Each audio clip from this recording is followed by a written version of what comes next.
Heyrið í mér. Það heyrist ekki voða vel samt. Heyrist, nóg svona? Nei, bara spá ég hérna, ok.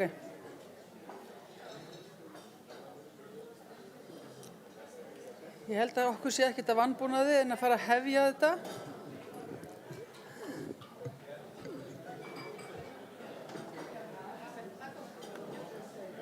Hvað komið? Starfsfólk Fræðslumiðstöðvarinnar og aðrir afmælisgestir nær og fjær til hamingju með daginn. Ég býð ykkur hjartanlega velkomin á Afmælisfund Fræðslumiðstöðvar atvinnulífsins sem fagnar nú 20 árum. Fundurinn haldinn í samstarfi við NFL, Norræna tengslanetið nám fullorðinna. Ég heiti Erum og formaður stjórnar Fræðslumiðstöðvarinnar. With us here today is Ingegerd Gren. She has worked over 30 years in leading positions with a focus on systems and structures for professionals' continuous learning and strategic work with competence development in Swedish industry. We especially welcome her. Á dagskránni í dag eru áhugaverð erindi eins og sjáum á glærunni sem að það sem sagt engin glæra. En eftir ávarp ráðherra verður farið yfir sögu framhaldsfræðslukerfisins á Íslandi. En mikið vatn hefur runnið til sjávar síðan FA var stofnað í desember 2003. Þá fáum við innsýn í stöðu mála í Svíþjóð í erindi Ingegerd Gren, en hún mun lýsa því hvernig aðilar iðnaðarins þar í landi hafa í samstarfi þróað og komið á farsælur raunfærnimatskerfi, hæfniþróun og færni þjálfun í iðnaði á landsvísu. Eins og vart hefur farið fram hjá neinum þá yfirskrift fundarins Fagbréf atvinnulífsins, verkfæri til framtíðar, en Fagbréf atvinnulífsins hefur FA þróað í samvinnu við hagaðila og ávinningun af því ferli óumdeildur. Hildur Betti, framkvæmdastjóri Fræðslumiðstöðvarinnar, mun segja okkur allt fagbréfin og þar á eftir verður sagt frá reynslu SS í þátttöku í tilraunaverkefninu, en það gerir mannauðsstjóri og verkefnastjóri Sláturfélags Suðurlands, þær Þórhildur Þórhallsdóttir og Olga Mörk Valsdóttir. Síðast en ekki síst verða svo umræður í pallborði undir dyggri stjórn Hauks Harðarssonar. Þetta snarpur fundur og að þessu sinni, en hún lýkur formlega klukkan 1, en eftir hann verður auðvitað hægt að staldra aðeins við og spjalla, þau sem hér eru. En förum að hefja leikinn, það ekki eftir neina bíða og fyrst á dagskrá ávarp hæstvirts ráðherra félags- og vinnumarkaðs, Guðmundar Inga Guðbrandssonar. Hann gat því miður ekki verið með okkur hér í dag, en vildi fyrir alla muni ávarpa fundinn og var ávarpað tekið upp og nú skulum við hlýða á það. Þá einhver staðar hér einhver tæknimaður. Ágætu afmælisgestir og velunnarar Fræðslumiðstöðvar atvinnulífsins. Það mér mikil ánægja að ávarpa ykkur öll og óska Fræðslumiðstöð atvinnulífsins innilega til hamingju með 20 ára afmæli. Ég sé að ykkar bíður kraftmikil og glæsileg afmælisdagskrá. Til hamingju með það. Því miður get ég ekki verið með ykkur í eigin persónu þar sem ég staddur erlendis í dag og sendi ykkur því góða kveðju með þessu rafræna ávarpi. Ég fæ ekki betur séð en að bæði samstarfi sem hefur þróast í kringum Fræðslumiðstöðina í gegnum tíðina og svo sameiginlega sýn sem hefur mótast í kringum starfið hafi bæði skilað góðum árangri og búið til verðmæta þekkingu sem við eigum að halda áfram að byggja á. Við þurfum að vera hugmyndarík, við þurfum að vera djörf og við þurfum að ræða hvernig framhaldsfræðslan nær best til fólks og fyrirtækja og hvernig hún tekur þátt í að auka velferð og lífsgæði og skapa verðmæti fyrir samfélagið. Framhaldsfræðslan þarf að grípa fólk sem ekki hefur lokið námi eða sem af einhverjum ástæðum hefur skerta möguleika til náms eða atvinnuþátttöku. Framhaldsfræðslan þarf líka að fá skýra stöðu meðal annarra sí- og endurmenntunarkosta sem sérstök stuðningsaðgerð stjórnvalda til að bjóða þessum hópum upp á annað tækifæri til náms. Þar þurfum við að ganga vasklega til verks og tryggja það að framhaldsfræðslan sé vel nýtt af þeim sem helst þurfa á að halda, hún sé aðgengileg án mikils tilkostnaðar, geti mætt áhuga einstaklinga áskorunum atvinnulífs og eigi svör við áskorunum fjórðu iðnbyltingarinnar og loftslagsbreytinga. Það að málaflokkur framhaldsfræðslunnar sé komin í félags- og vinnumarkaðsráðuneytið gefur kærkomið tækifæri til að samþætta framhaldsfræðsluna enn betur við þau velferðar- og atvinnumál sem eru á forræði ráðuneytisins. Stærsta verkefni sem að tengist framhaldsfræðslunni beint í heildarendurskoðun á framhaldsfræðslukerfinu og lögum framhaldsfræðslu frá árinu 2010. Þessi vinna hafin í ráðuneytinu. Í júní var boðað til hugmynda- og kynningafundar með hagsmunaaðilum til að fá þekkingu og fóður í framhaldi. Starfshópur skipaður af mér mun vinna grænbók helstu álitamál framhaldsfræðslunnar, hvítbók stefnu til framtíðar og ráðuneytið mun vinna nýtt frumvarp til laga framhaldsfræðslu á grunni þessarar vinnu vonandi á næsta haustþingi. Við munum boða til þjóðfundar til að krefja málin til mergjar þann 7. nóvember. Það skiptir okkur miklu máli að ná til allra þeirra sem hafa unnið í þessum geira og ekki síður nemenda til að heyra viðhorf þeirra og raddir. Vonandi tekst okkur með öllum þessum aðferðum og þessu breiða samráði og samtali að grípa nauðsynlegar nýjungar til hagsbóta fyrir okkur öll. Önnur verkefni eru líka í gangi í ráðuneytinu sem að tengjast framhaldsfræðslunni með beinum hætti. Þar má nefna að verið að vinna að starfshópi aukin námstækifæri fyrir fatlað fólk. Starfshópur í gangi velferð og virkni á vinnumarkaði og starfshópur stefnu í málefnum innflytjenda í burðarliðum. Verkefnin varða öll umbætur á þessum kerfum. Verkefnunum mætum við með opnum hug og með það að leiðarljósi að bæta þjónustuna við fólki og leggja grunn að því að á Íslandi bjóðist öllum tækifæri til náms og stuðnings. Það leggur síðan grunn að enn betra og enn réttlátara samfélagi. Vinnustaðurinn mikilvægur sem námsstaður og lærdómsvettvangur. En allt bendir til að vægi vinnustaðarins í námi, þjálfun og markvissri hæfniuppbyggingu eigi bara eftir að aukast á næstu árum. Að fá tækifæri til að læra samhliða vinnu og dýpka þannig þekkingu og sérhæfingu afskaplega mikilvægt. Mér skilst að Fræðslumiðstöð atvinnulífsins ætla að kynna í dag eina nálgun þar sem að atvinnulíf, fyrirtæki og starfsmenntasjóðir leggjast á árarnar til að meta námsþátttöku starfsmanna með skipulagðri hætti en áður. Við lifum á róstursömum tímum. Ég nýkominn að fundi með félags- og vinnumarkaðsráðherrum í Evrópu þar sem umræðuefnið var hvernig við getum staðið betur á aðlögun úkraínsk flóttafólks. Eitt af því sem þar kom mjög skýrt fram var mikilvægi þess að meta menntun og starfsreynslu þeirra sem leita skjóls undan stríðinu í öðrum löndum. Það sem er afar mikilvægt að fólk fái tækifæri til að halda áfram að þróa sig í starfi, því að það lykillinn að því að byggja Úkraínu upp að nýju að loknu stríði. Hér bíður okkar mikilvægt verk. Það ekki í lagi að við bjóðum háskólamenntuðu fólki frá öðrum löndum upp á að nám þeirra sé ekki metið að verðleikum og að viðkomandi fá ekki vinnu sem að samræmist menntun og starfsreynslu þeirra. Með áframhaldandi hætti verður aðgreining á vinnumarkaði eftir þjóðerni viðvarandi regla en ekki undantekning og gegn því þarf að sporna. Fræðslumiðstöð atvinnulífsins hefur hlutverk í öllum þessum breytingum framundan sem öflugur samstarfsvettvangur með 20 ára starfsreynslu. Fræðslumiðstöðin kynnir sig sem verkfærasmiðju sem framleiðir tól, tæki og lausnir fyrir fræðsluaðila, fólk og fyrirtæki, meðal annars til að draga fram og staðfesta hæfni, til dæmis í gegnum raunfærnimat, náms- og starfsráðgjöf og þróun náms fyrir fólk með stutta skólagöngu. Og ég fæ ekki betur séð en Fræðslumiðstöðin sé sjálf þetta miðlæga tækjaða tól, verkfærasmiðjan sem við þurfum, sem leitt getur fólk saman og stillt upp verkefnum þar sem ólíkir aðilar vinna að sameiginlegum markmiðum hver á sinn hátt en saman við öll samt sem áður í takt. Og gangi ykkur vel á þeirri leið. Ágæta Fræðslumiðstöð enn og aftur til hamingju með afmælið og ég viss að þið komið öll rík og uppfull af góðum og nýjum hugmyndum eftir þennan fund sem að mun nýtast okkur öllum vel.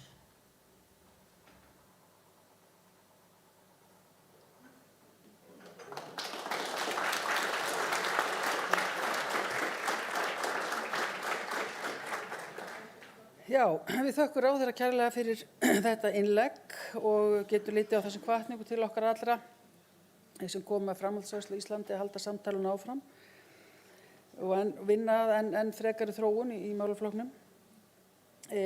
Næst fáum við að heyra í Ingibjörgu Elsu Guðmundsdóttur, fyrirverandi framkvæmdastjóra FA og guðmóður framhaldsfræðslunnar og hún ætlar að stikla á stóru þróun helstu verkfæra FA. Gjörðu svo vel, Guðrún.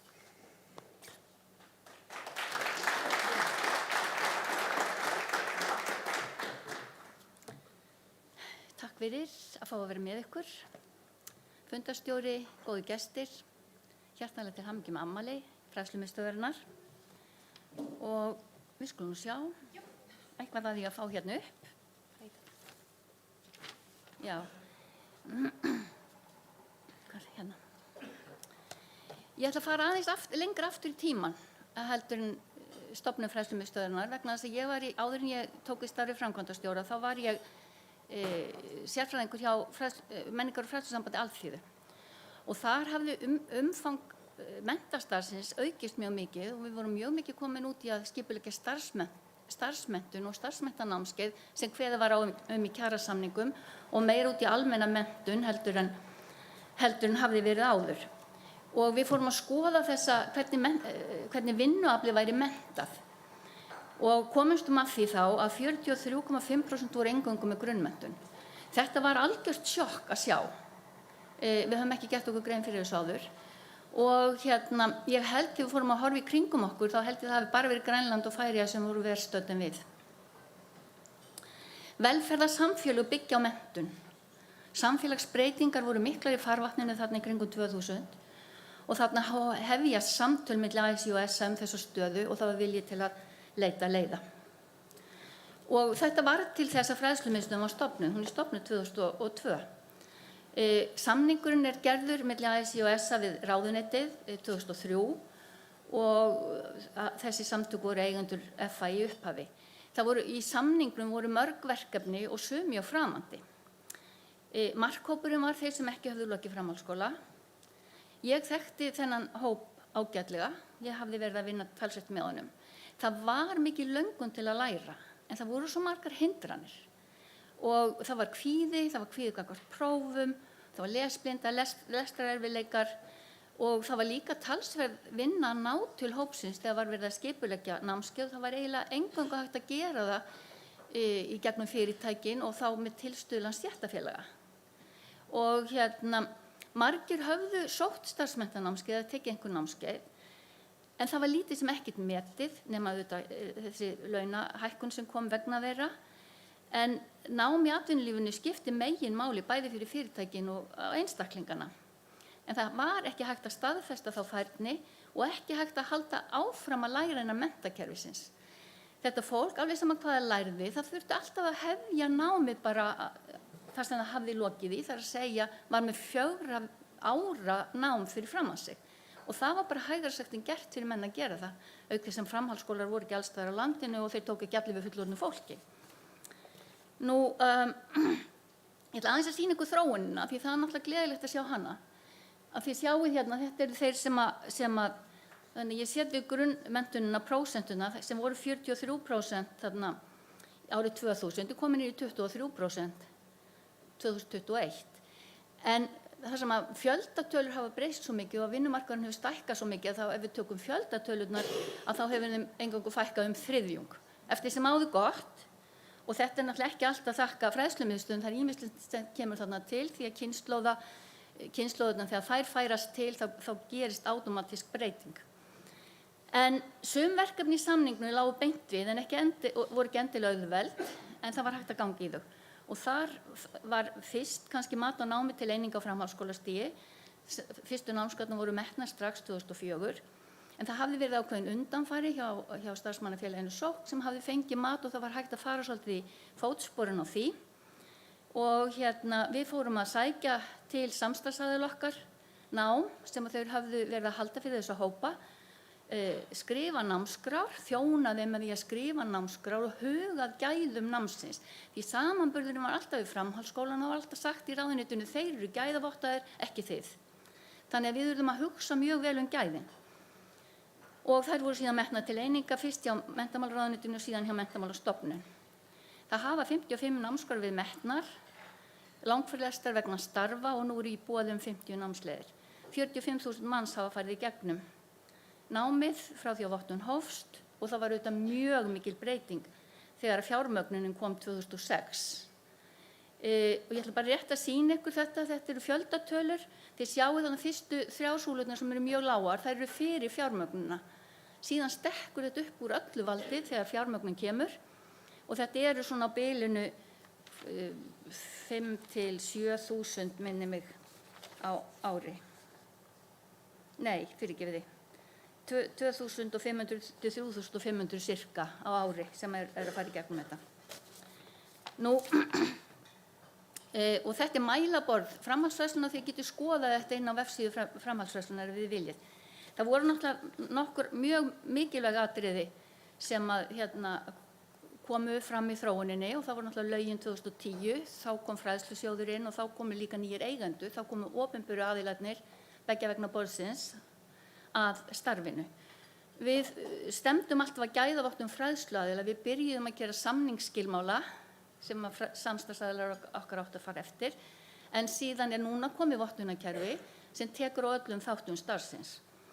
Við þróum hæfnigreiningar til þess að greina hæfnikröfur starfa, það er viðmið sem sagt hvaða hæfni þarf til að gegna tilteknum störfum og hversu mikið það þarf að vera.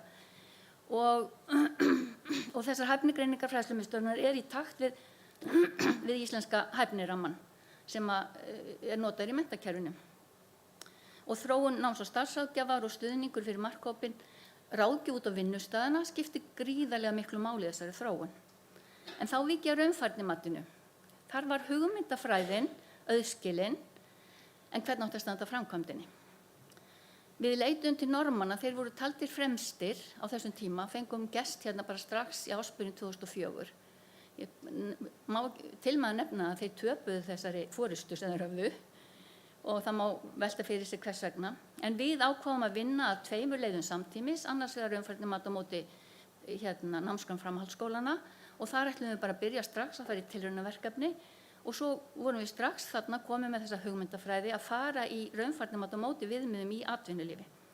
Og þar ákváðum við að sækjum evrópsk og norræn samstarfsverkefni og fara í það að vinna með fleiri aðilum í þessari þróun því hún var ekki víða komin langt.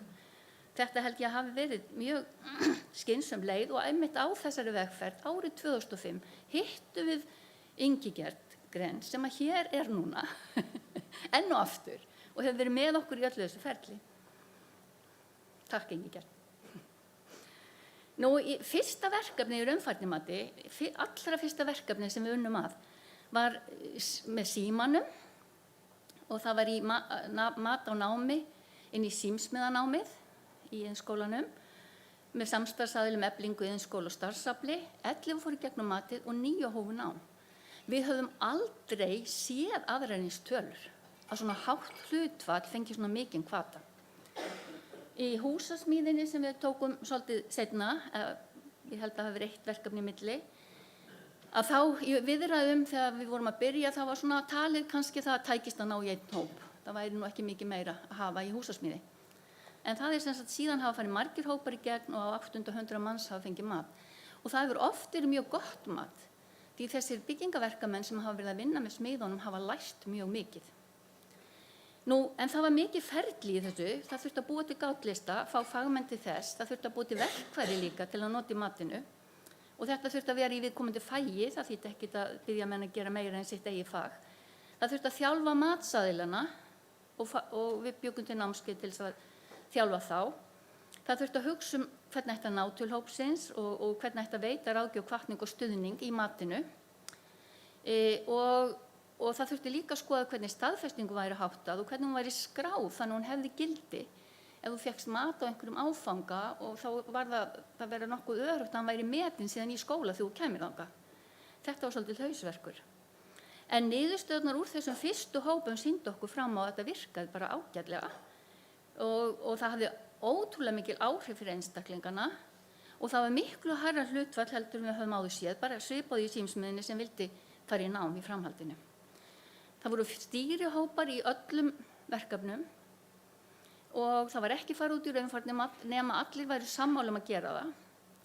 Stýrihóparnir tóku ákvarðanirnar og svo kom fjármögnunin inn 2007 gegnum FH og svo gegnum Fræðslusjóð frá 2010 og nú eru 72 greinar til í raunfærnimati og tæplega 7.000 manns hafa farið í gegnum það og ég ætla bara að nefna eina tilvitnun í mann sem fór í gegnum raunfærnimati iðngrein, hann sagði það opnaðist hurð á flugmóðurskipi við að fá þessi réttindi. Og það sáum við oft svo greinilega, réttindin skiptu svo miklu máli. Og bara svona til þess að sýna úr mælaborðinu líka, að hér á bilinu, hvað það 200,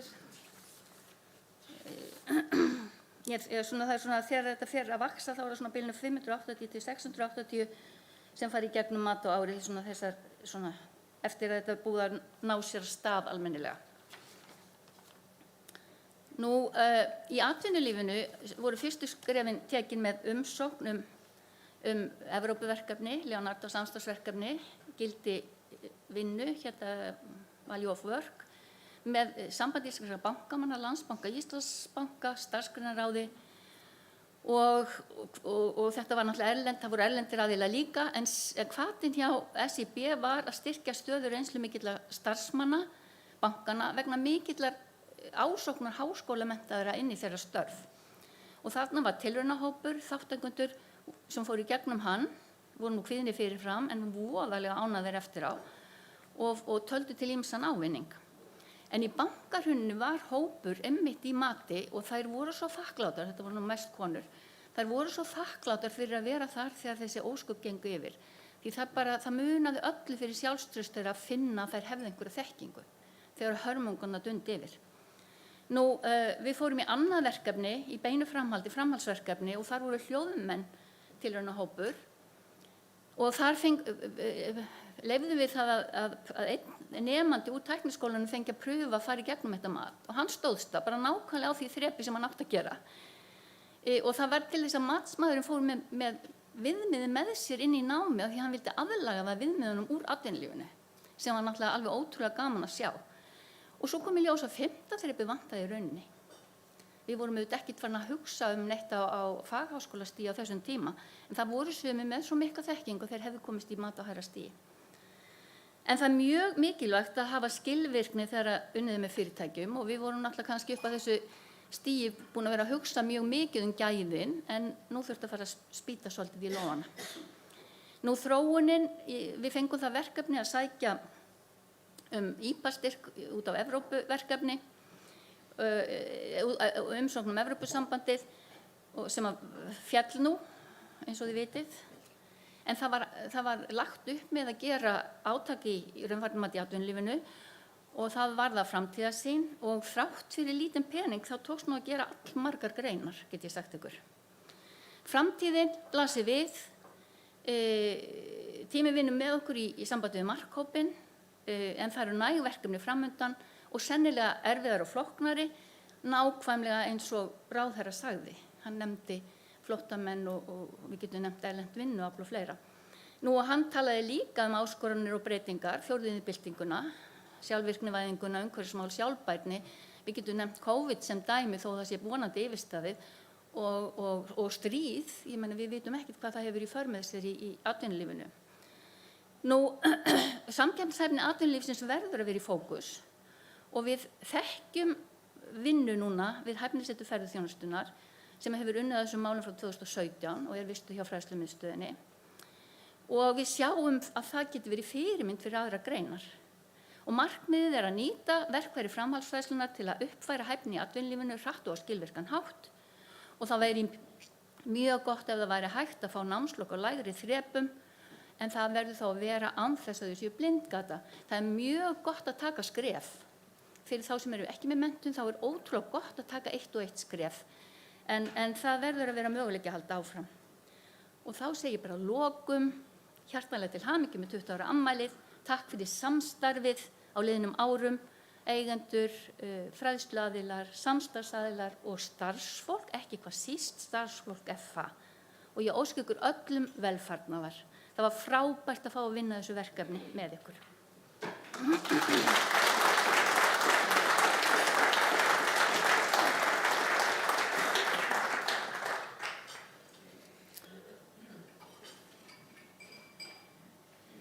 Já, við þökkum Ingibjörgu kærlega fyrir og það var áhugaverð samantekt og fróðlegt að sjá hvað mikið vatn hefur undir sjávar og hvað mikið hefur verið gert sem hefur heppnast vel. Næst á dagskrá erindi frá okkar ágætu Ingegerd Gren. Frá því 1995 hefur Ingegerd verið leiðandi í hlutverkum uppbyggingu kerfa og ferla í símenntun og unnið við færniþróun innan sænsks iðnaðar, meðal annars sem framkvæmdastjóri málmtæknimiðstöðvar Svíþjóðar.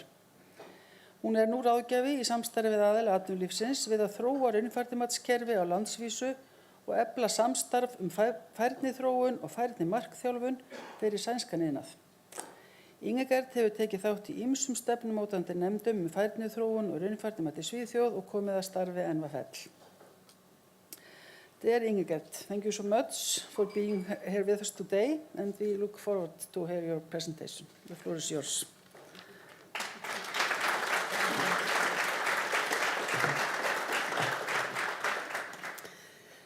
Well, thank you very much for inviting me here.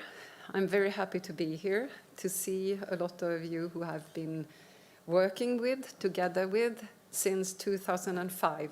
That was the first time I visited here, thanks to Sigrun, who found me on the internet. So that's it. And since then, I have had the opportunity to work very closely with this fantastic organization. So thank you for that. I hope I can share some experience and some information from what we are undergoing in Sweden, which is similar to the work you do here at the Education and Training Service Center. And of course, I also want to congratulate you to these 20 years of very successful work. I read about your aim. You can see that on your website, and I think you already reached that aim. So you are very successful. So I'm here to share some information on a work that we do in Sweden in industry. I will come to the point where I will try to describe what do we mean with industry. It is called Svensk Industrivalidering, and Svensk Industrivalidering is a national coherent system and an infrastructure for sector-specific validation and learning and recognition, certification of key skills needed in the industry, to manage certain job positions, certain job content, and to do that in a way so that Swedish industry could stay competitive with high quality and high productivity. So that is my scope today.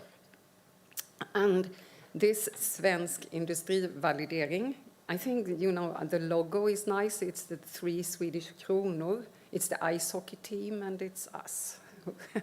So that stands for Sweden. And so Industrivalidering is the validation system.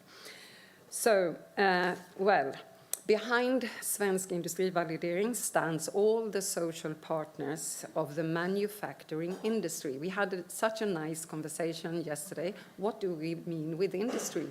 We've got a tourism industry in Sweden, and there's also here, I think. And we also have the creative industry, which means all film, theater, whatever. Creative industry, but what do we mean with industry?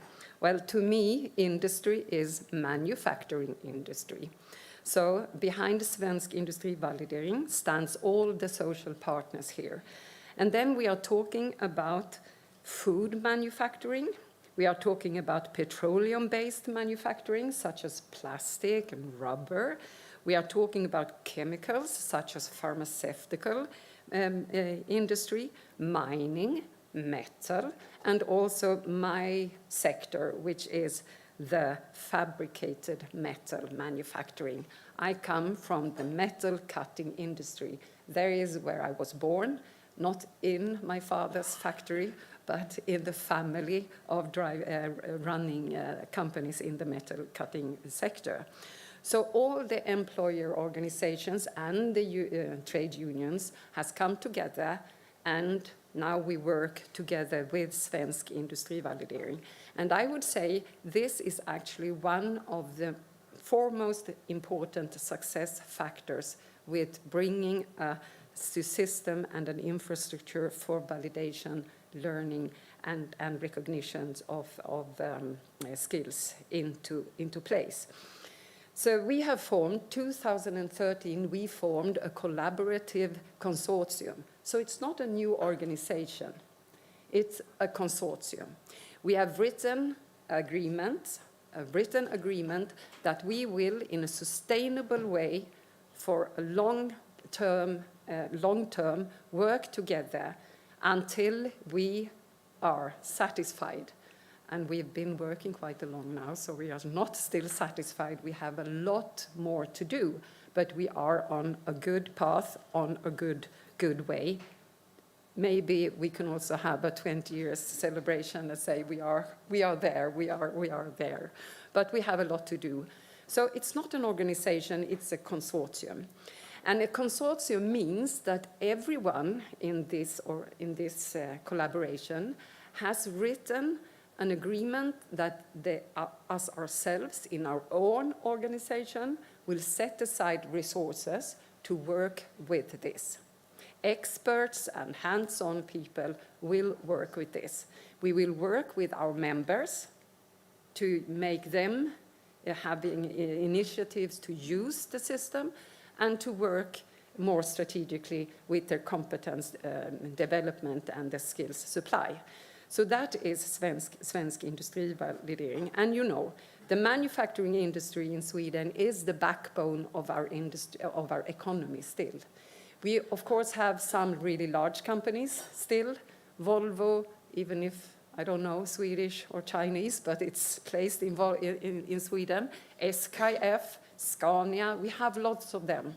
But we have thousands and thousands of small and medium-sized manufacturers in Sweden, subcontractors in work. And this is what makes it all so strong. So this is what makes our system strong. So, but why did we do this?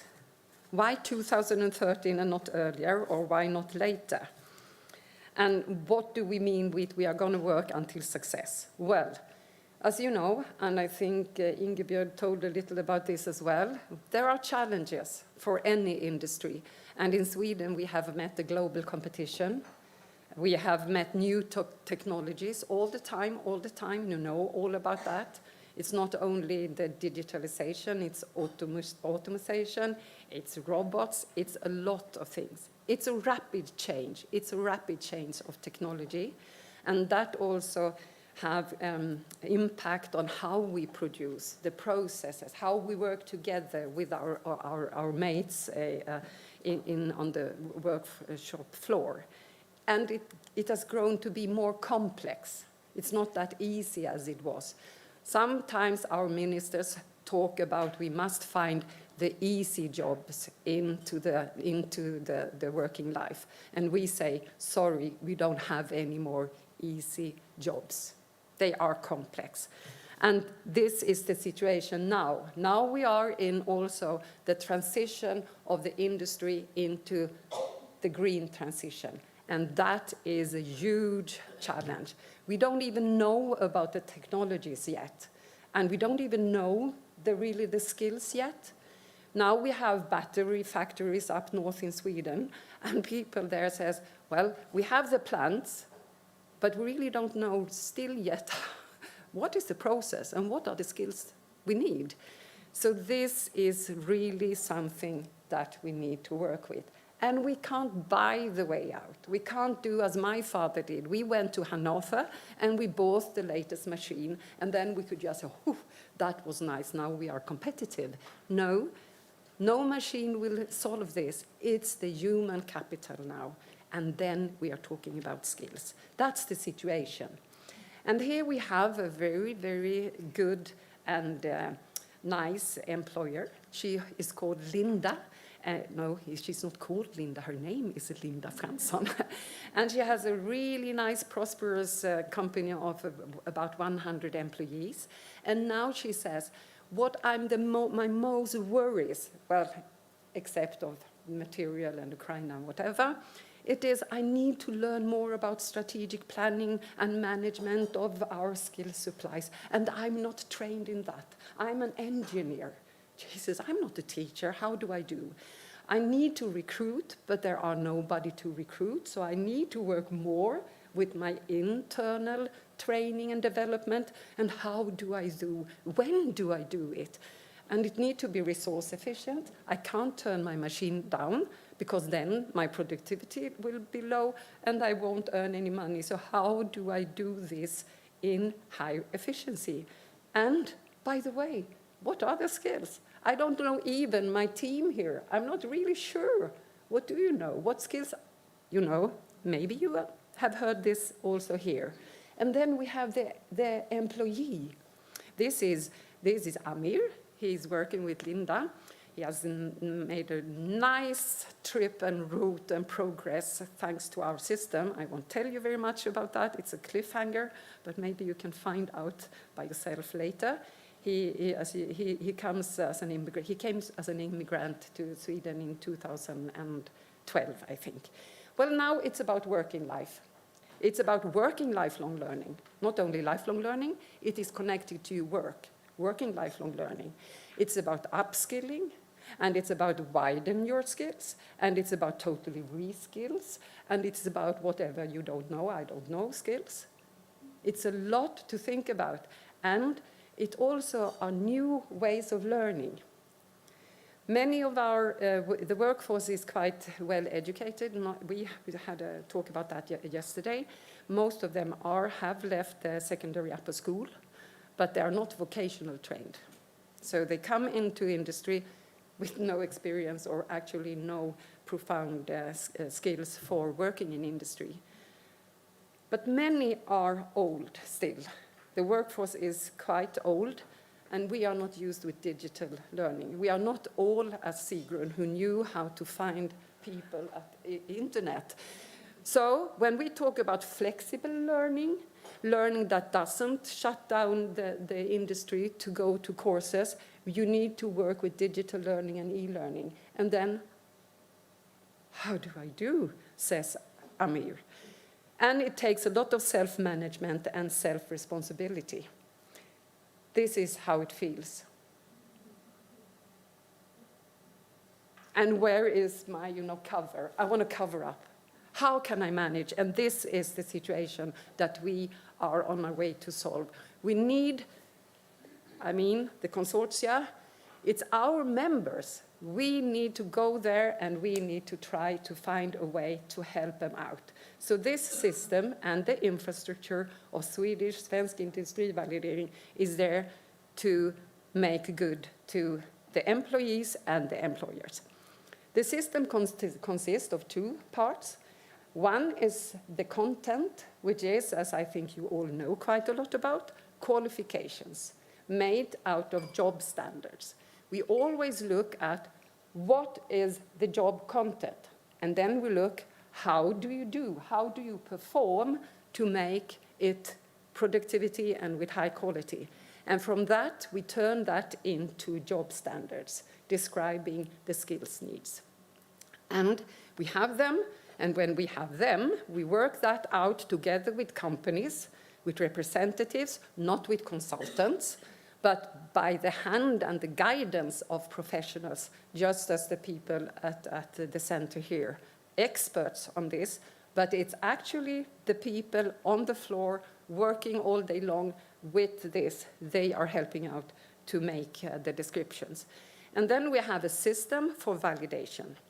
And that is also took us a long time to make that work. We started in my sector in 2200. And then it took 13 years, over 10 years, until we got together and work with it, all of us. And the system is, we need to do this efficient. We can't have a validation process that takes days.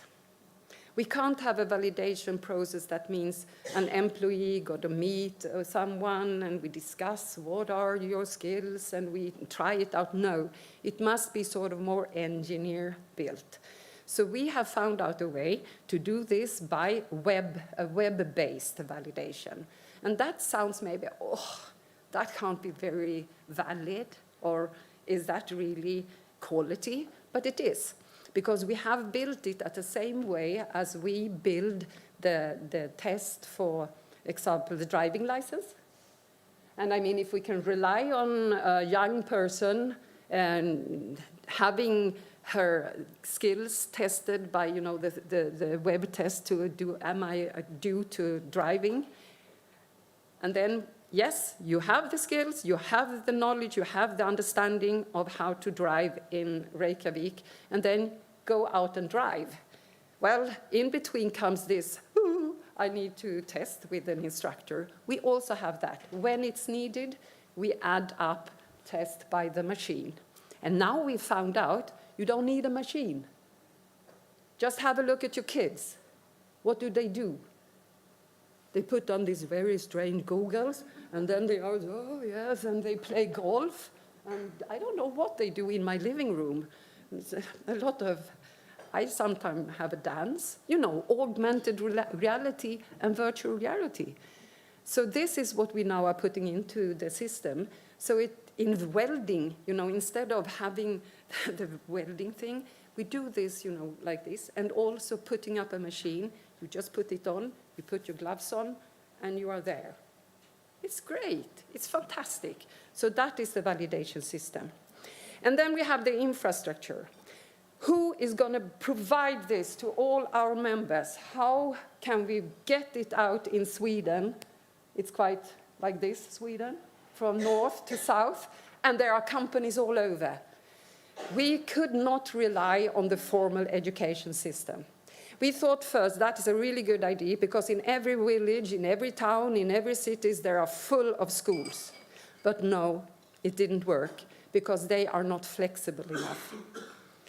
It's not about the will, it's about framework. I must say this, it's not about that we have an educational system that doesn't want to work with this, but the framework is, it's just impossible. Because we need providers who are willingly to work with companies who says, we have 3 shifts, so you need to be here during nighttime.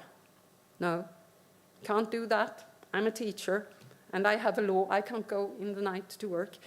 And we need to do it when we are a bit, you know, summertime, perfect. No, holiday, can't do that. And we need it now. No, it's time for graduation, don't have the time. And we need not the whole thing. We need this part, some micro-learning. No, I'm used to the curricula, you see. We couldn't. So we found out another way. We spotted private providers of training and education. And some schools, some vocational schools. And we turned to them and we set up a standard, criteria. If you want to work with our system, these are the criteria. We go out, we accredit them, and they are allowed to use our system in the meeting when they meet customers, when they meet companies out there. And that made it go like ketchup. Because all those providers, they are local, they are regional, and we supervise them. We have quality controls, we have these flying audits, and we really check them out. And we train them, and they have an education or the training and a certificate that they can handle the process of validation, because that is also ethical, isn't it? So this is the system and the structure, sort of a railway through Sweden with providers. And we did that only because we could. We did it because we are a collaborative consortium with a lot of resources together. So this is the Swedish system, and a very short look into the system. We have qualifications that goes for whole the industry, and we have qualifications that are only for one sector. And we have the system It's valid, as I said, it's web-based. It takes about 4 hours to go through a validation. It's always under supervision. And we have also seen that this is not an exclusive system, because we need everyone. We are competing about workforce. So we have also, as you can see, this is not Swedish. I don't know, you can see, it's Arabic, because that is a huge part of immigrants that are skilled for working in industry, but we couldn't recognize their skills. And also we have help with, if you can't read, if you are dyslexic, you just get it by voice instead. And because we need everyone, and it's the skills that is counted, not where you come from, if you're a woman or a man, it's the skills we are after, right? So we have really tried our best there. And now, 110 locations over Sweden and a lot of providers of training and validation and support. And this is the system, how it is financed. And I will end there. And this is the cliffhanger. And if you see me, if you want to know more, I could tell you the secret, because it's self-sustainable. We have no grants yet. It's not that we don't want this third party. We want to work with the government, and we have just started to do that.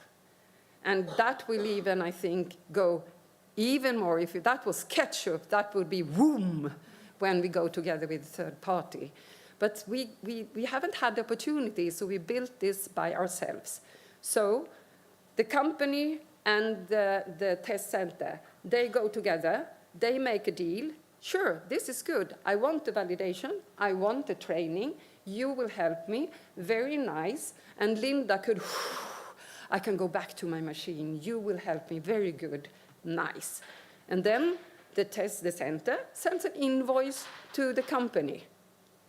Nice.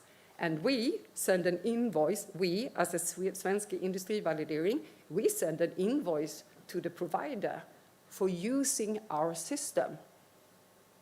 Money goes to us, we take the money, and we are for non-profit, of course. We just want the life to be easier for our members. So we use the money to revise, to develop, to spread, to communicate, to make policies, to talk with politicians, with nice ministers. All that, nice, a nice wheel, but it is a bit slow. We need also the cooperation around financing with the third party. And this will come, because now there is a new agreement between the trade unions and the employers and the state. And this is what it is like. Look, everyone is happy, right? Linda is as an employer, and Amir is as an employee, and we are happy because we think this really makes a difference when it comes to meet the challenge with skill supplies. So thank you very much, and I'm totally out of breath.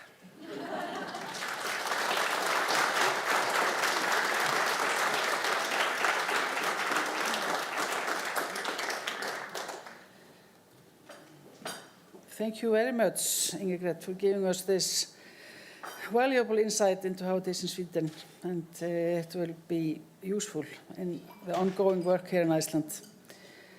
Næst á dagskráni þá Hildur Betty, framkvæmdastjóri FA, og hún ætlar að kynna nýtt verkefni á vettvangi framhaldsfræðslunnar sem Fagbréf atvinnulífsins. Gjörðu svo vel, Hildur.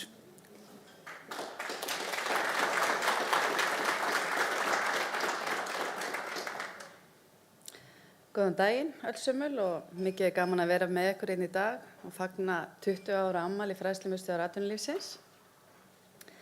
En við hjá Fræðslumiðstöð atvinnulífsins kynnum í dag nýtt verkfæri til leiks sem Fagbréf atvinnulífsins. Fagbréf atvinnulífsins veitir starfsfólki staðfestingu á færni sinni og fyrirtækjum og stofnunum yfirsýn yfir færni mannauðsins. Í framhaldinu verður uppbygging færni markvissari, starfsþróunarmöguleikar sýnilegri og starfsmannasamtöl árangursríkari sem mikils virði fyrir einstaklinga og vinnustaði. Með fagbréfi getur fólk jafnframt yfirfært reynslu, færni og menntun yfir á ný störf þegar önnur hverfa. Í Evrópu unnið að draga fram færni sem ekki hefur verið staðfest til að gera hana sýnilega til frekari hæfniþróunar í tengslum við þarfir einstaklings og eða hæfniviðmið starfa og vinnumarkaðar.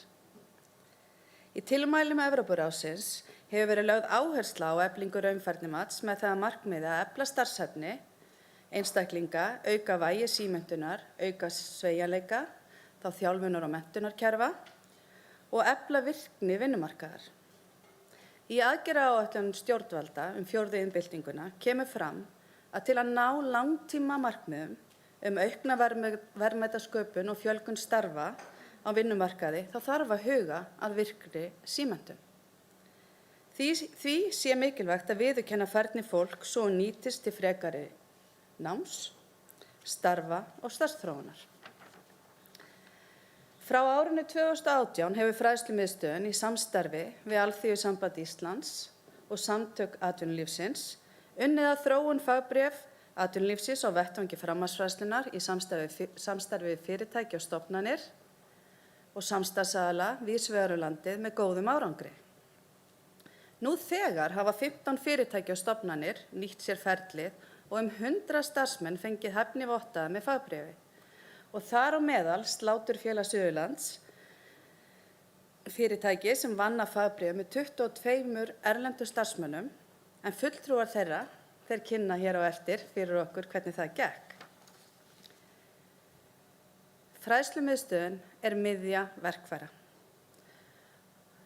og þróun verkfæra og leiða á vettvangi framhaldsfræðslunnar. Meðal hlutverka hennar að gefa út fagbréf atvinnulífsins, tryggja gæði, gildi niðurstaðna og miðla upplýsingum raunfærnimatskerfið, uppfæra hæfniviðmið, þjálfa fagaðila og viðurkenna ábyrgðaraðila fyrir framkvæmd.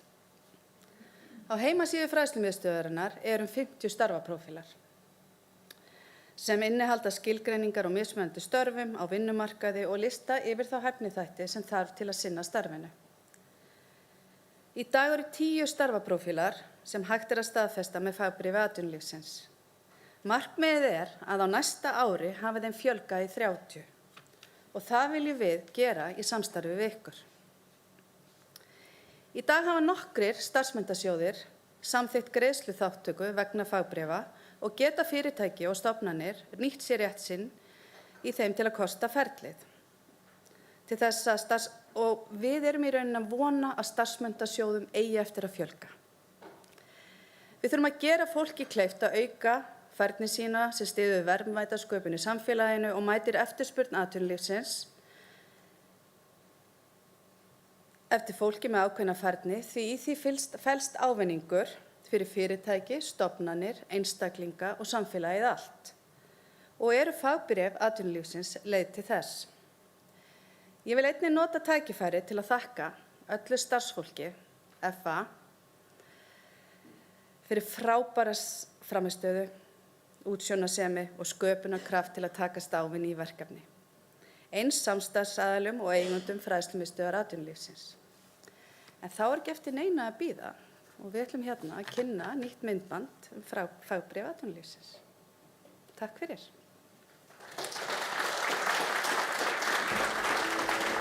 Á vinnumarkaði sem tekur örum breytingum mikilvægt að færni til starfa sé sýnileg og staðfest. Í því felst ávinningur fyrir fyrirtæki og starfsfólk. Fagbréf atvinnulífsins leið til þess. Með fagbréfi atvinnulífsins fær starfsmaður staðfestingu á sinni færni og fyrirtæki yfirsýn yfir færni starfsfólks. Í framhaldinu verður uppbygging á færni markvissari, starfsþróunar möguleikar sýnilegri og starfsmannasamtöl árangursríkari. Fagbréf atvinnulífsins byggja á samstarfi fyrirtækis eða stofnunar og starfsfólks. Forsenda að til staðar sé starfsreynsla hjá þáttakendum og starfsþjálfun í boði ef þörf á. Ferlið í 4 þrepum: undirbúningur, raunfærnimat, starfsþjálfun og staðfesting á færni með fagbréfi. Færniviðmið fyrir störf eru unnin þvert á fyrirtæki. Til grundvallar liggja hæfnigreiningar starfa sem fela í sér lýsingu á starfi og verkefnum. Þannig verða til matslistar fyrir starfið. Fagbréf atvinnulífsins eru afrakstur samstarfs samtaka atvinnulífsins og Alþýðusambands Íslands.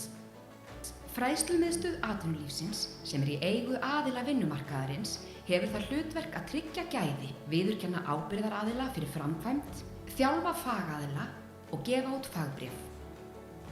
Ábyrgð framkvæmdar í einstökum fyrirtækjum eða stofnunum getur verið hjá símenntunarmiðstöðvum, fræðslumiðstöðvum iðngreina, öðrum fræðsluaðilum, ráðgjöfum eða hjá því fyrirtæki eða stofnun þar sem verkefnið fer fram. Ábyrgðaraðili tryggir að gæðakröfum sé fylgt. Fyrirtæki geta verið í samstarfi framkvæmd fyrir sambærileg störf. Fyrirtæki geta nýtt rétt sinn úr starfsmenntasjóðum, samkvæmt reglum einstakra sjóða, til að kosta ferlið. Á móti þurfa þau að leggja fram tíma starfsfólks, matsaðila og starfsþjálfa. Sjóðir sem hafa samþykkt greiðsluþátttöku vegna fagbréfa atvinnulífsins eru starfsmenntasjóður verslunar og skrifstofufólks, starfsmenntasjóður verslunarinnar, Landsmennt, starfsafl. Frekari upplýsingar hægt að nálgast á heimasíðu Fræðslumiðstöðvar atvinnulífsins og á vefgátt starfsmenntasjóða áttinni. Öflugt atvinnulíf byggir á öflugu starfsfólki.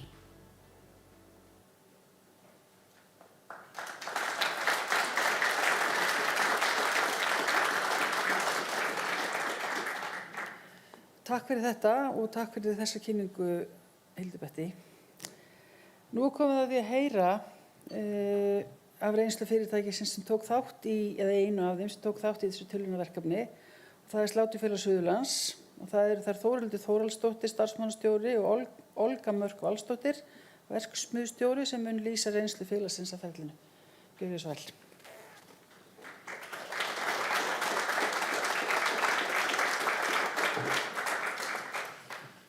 Já, fundarstjóri og afmælisgestir, gaman að sjá ykkur og takk fyrir að bjóða ykkur að vera hérna.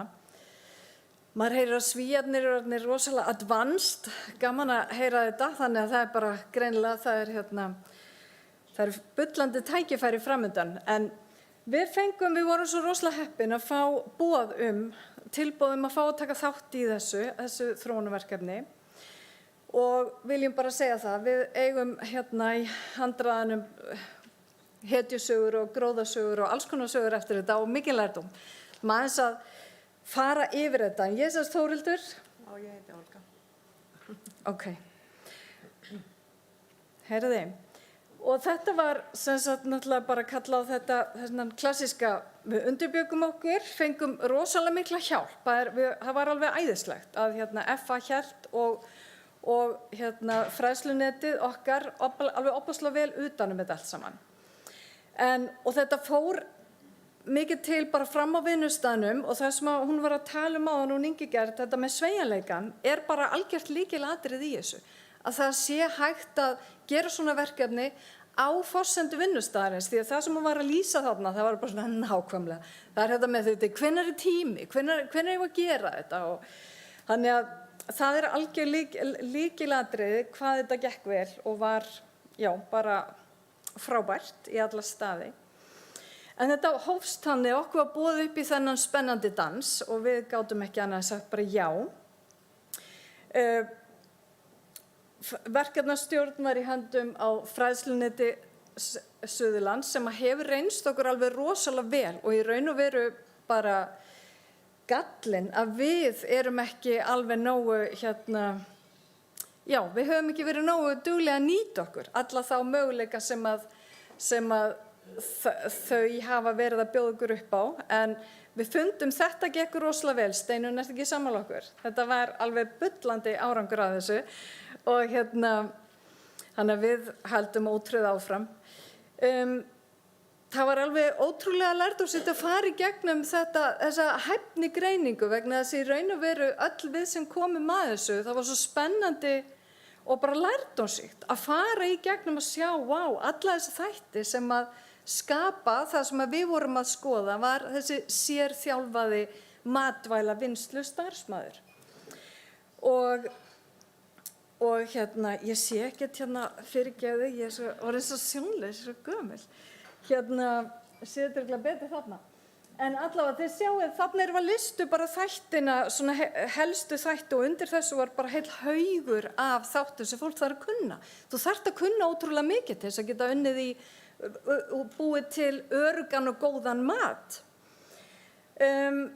Og síðan voru stjórnendurnir okkur, þeir fengu námskeið til þess að þeir töluðu það eftir á, að þeir lærðu ótrúlega mikið á því, að læra þetta bara, setjast niður og meta starfsfólkið sitt, hvað kann það?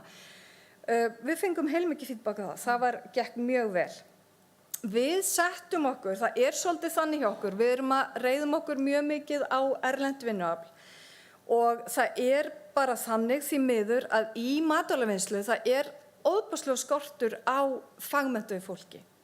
Þið veitir, við eigum engan jóafel í kjötinnanum sem að bakararnir hafa svolítið auðveldara fyrir þá að endurnýja sig eða eigum ekki landsliðskokka. Þið veitir, okkur vantar dálítið svona hetjurnar til þess að draga fólki í þetta nám. Þannig að þetta við höfum verið undanfarin ár að leita leiða til þess að búa sjálf til nám og þurfum bara að gera miklu meira af því, það bara þannig.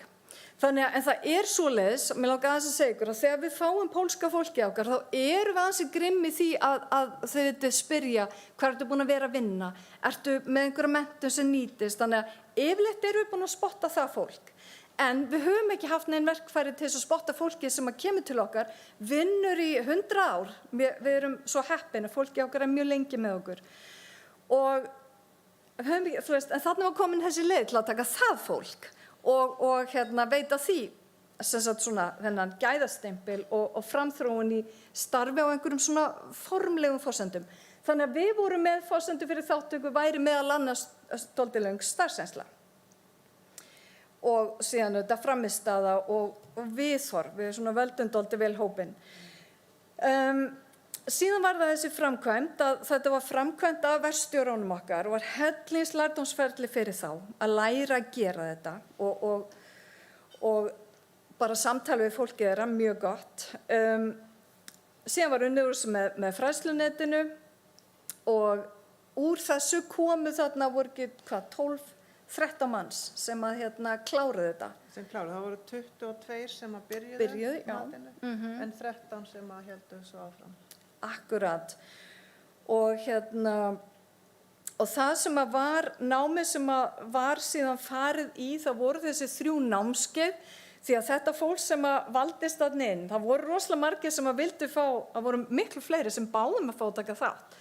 Og við ætlum að endurtaka þetta, við höfum verið að tala að fara að drífa í því núna þegar þetta COVID-rugl náttúrulega hefur sett allt á, þið vitið það. En við erum svona, nú erum við með hóp sem að banka, hei, megum við gera þetta, megum við fá þetta mat. Þannig að það liggur fyrir núna.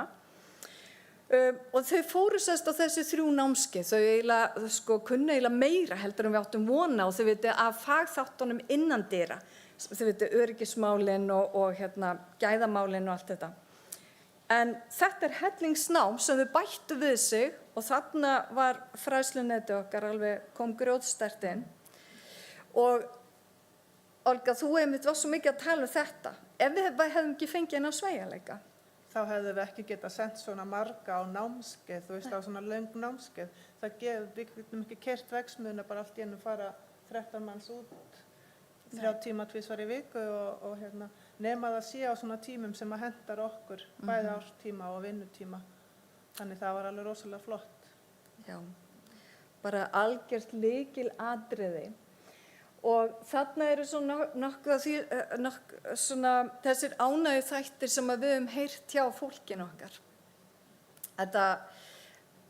Okkur fann svona að við vorum að tala um þetta, þetta það sem við fengum að heyra, það æðislegt að fá að læra meira og að fá það síðan metið og að fá, þessi hópur í raun og veru allur búin að fá einhvers konar starfsþróun. Þetta orðnir flokkstjórar hjá okkur, lykilfólk, svona sem við kallum team leaders inn á ákveðnum stöðum. Farin bara í skemmtilegri fjölbreyttari störf og bara ýmislegt.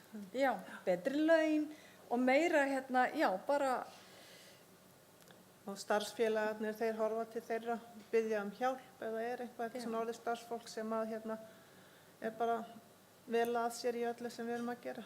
Við erum svona fyrirmyndir og náttúrulega útskriftin stimplaði svolítið inn, þú veist, þegar það verið útskrifað innan hóp og þau urðu svona, við sjáum það alveg, þetta eru svona líderar í hópnum í dag og stjórnendur, já, svona þetta það sem að við höfum heyrt af því. Þeir voru sáttir við þetta, að læra að leggja mat á þessa hæfniþætti og bara átta sig betur á þeim. Lífið inn í svona verksmiðju dálítið svona allan daginn og þá fá þessa yfirsýn, þeir hafa talað það hafi verið mjög gott. Og bara þekkja starfsfólkið sitt betur, læra betur að þekkja það, já. Og nýta það betur og það, þú veist, það gerist strax í kjölfarið. Ég get nýtt þennan betur þarna og svoleiðis. Olga, veist hvað ég er málglöð? Ég er að reyna að færa mér svo það. Olga, tala þú? Nei, þú mátt mjög gera það, allt í góð. Það er alltaf svona, hún veit alveg hvernig ég er. En og áhrifin á vinnustæðin, það er, sko, þið getið ímyndað ykkur á vinnustæðins og SS, það sem að við erum stöndið frammi fyrir því að neytendur vilja stöðugt meira tilbúna vöru. Það kann eiginlega enginn að elda lengur. Það vilja allir bara geta ekki búið eitthvað til að fyrir okkur sem að og þetta þýðir að vinnustæðin okkar eru nú alltaf að kalla eftir meiri, við þurfum meiri þekkingu og kunnáttu þarna inn og þetta kallar rosalega fagmennsku, sérstaklega hjá 115 ára félagi eins og SS sem að við setjum okkur með stíf markmið að vera bara það sem við bjóðum upp á er alvöru gæðavara og allt annað er bara algjör klúður og við erum með ofboðslega öflugt gæðateymi. En það að fá, þetta gerist að fá hvern einasta starfsmann með í þetta og þetta finnst okkur að hafi svolítið ítt á eitthvað og hjálpað okkur að ná upp meiri gæðavitund. Við sáum urðu til svona dálítið litli gæðastjórar.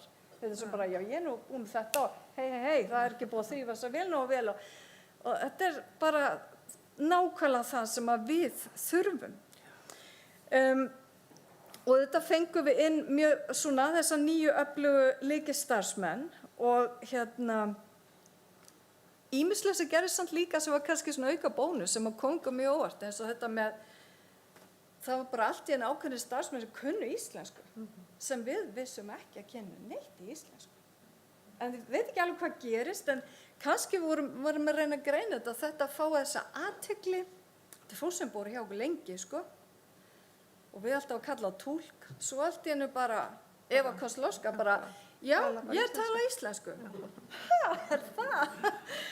Og svona, en þetta við teljum að þetta gerist í kjölfarið sem að hlýtur að þýða að það er eitthvað, þið vitið, að verða til hann eitthvað samtal og eitthvað svona aukið sjálfstraust. Já, og þetta fólk þorir að benda á hluti sem eru kannski ekki í lagi meðal líka sinna með samstarfsmanna, þú veist, þau þora að segja frá og svona, tala við þau hlutin eiga að vera í lagi.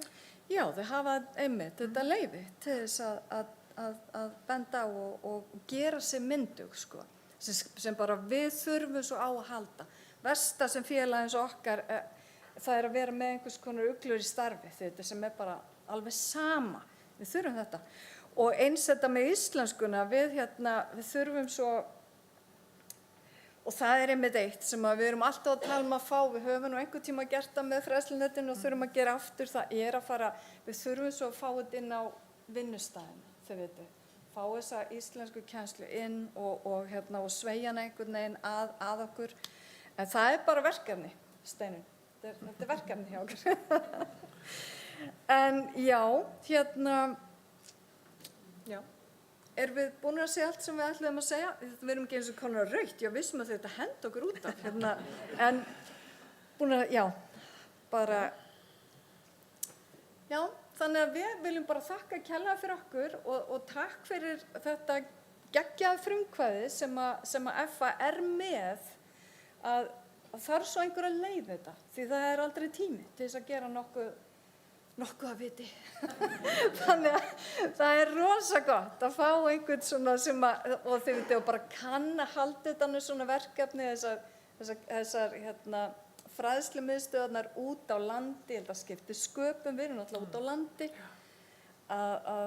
hafa námskeiðin á staðnum, ekki að þurfa að vera að senda fólk í burtu, heldur geta gert þetta þarna í vinnutíma á þeim tíma sem hentar. Hafa þetta allt svona í nálægð og síðan svona flott batteri sem FAR sem bara kann þetta, veit hvað að gera, rosaleg fagmennska, geggja afmælisbarn. Við bara, erum við ekki bara búnar innan tíma? Varstu kannski með þetta rauða akkurat núna? Takk fyrir okkur.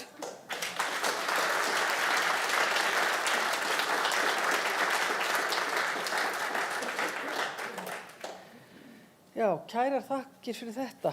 Þetta var að veita okkur einsýni í þetta allt saman og það er ljóst að fagbréf atvinnulífsins algjörlega slá í gegn. Núna er komið að pallborðsumræðum og þeim verður skipt í tvennt. En á meðan á pallborði stendur þá verður borið fram súpa, þannig að við getum nært okkur á meðan, spekingaspjalla. Í fyrra hollinu koma saman Andrés Magnússon, framkvæmdastjóri samtaka verslunar og þjónustu, Jóhannes Þór Skúlason, framkvæmdastjóri samtaka ferðaþjónustunnar og Heiðmar Guðmundsson, lögfræðingur samtaka fyrirtækja í sjávarútvegi. Og eins og ég sagði í upphafi að Haukur Harðarson ætlar að stýra þessum pallborðsumræðum. En svo í seinna hollinu þá verða Arna Jakobína Björnsdóttir, varaformaður BSRB, Jakob Tryggvason, formaður félags tæknifólks, Stefán Sveinbjörnsson, framkvæmdastjóri VFR og Finnbogi Sveinbjörnsson fyrir hönd SGS og jafnframt formaður Verkvest. En meðan á fyrri hollið er að spjalla að þá verður, eða það er að koma sér fyrirgefiði, að þá ætlum við að láta renna hér í gegn nokkrar slæður sem sýna starfið í gegnum árin og það má örugglega sjá hér einhver kunnuleg andlit. En Haukur, gjörðu svo vel og ég treysti á að þú stýrir þessu af fagmennsku eins og þér einum með lagið.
Jú. Jæja, góðan daginn. Við ætlum að byrja svona með að vera að bera frá súpuna og þið reynir bara að borða hljóðlega og tala minna. Eins og kom fram hjá Inger, þá í rauninni það sem gerðist í Svíþjóð var búið til út frá þörf. Og við getum slökkt á músíkinni, takk, já, það er búið. Og það var eiginlega viðbrögð atvinnulífsins við þá breytingum á vinnumarkaði, hröðum tækniframförum og svo framvegis. Þau byrjuðu mikið í iðnaði, en síðan hefur eiginlega kerfið breiðst út í rauninni þannig að nú inn í því kerfi eru eiginlega allar atvinnugreinar í Svíþjóð, að tala um 20 atvinnugreinar ef ég man rétt. Þar á meðaltali verslun og þjónusta, ferðaþjónustan og svo framvegis. En kannski áherslan sem Inger fór út frá var út frá framleiðsluiðnaði. Mér langar svona bara að byrja á því að tala og bara byrja á varpa til þín, Andrés. Staðan í þinni grein, ef má segja sér svo, verslun og þjónustu. Hvernig lítur hana samanborið við það sem gerist í Svíþjóð? Og þú voru að taka hljóðnum hann.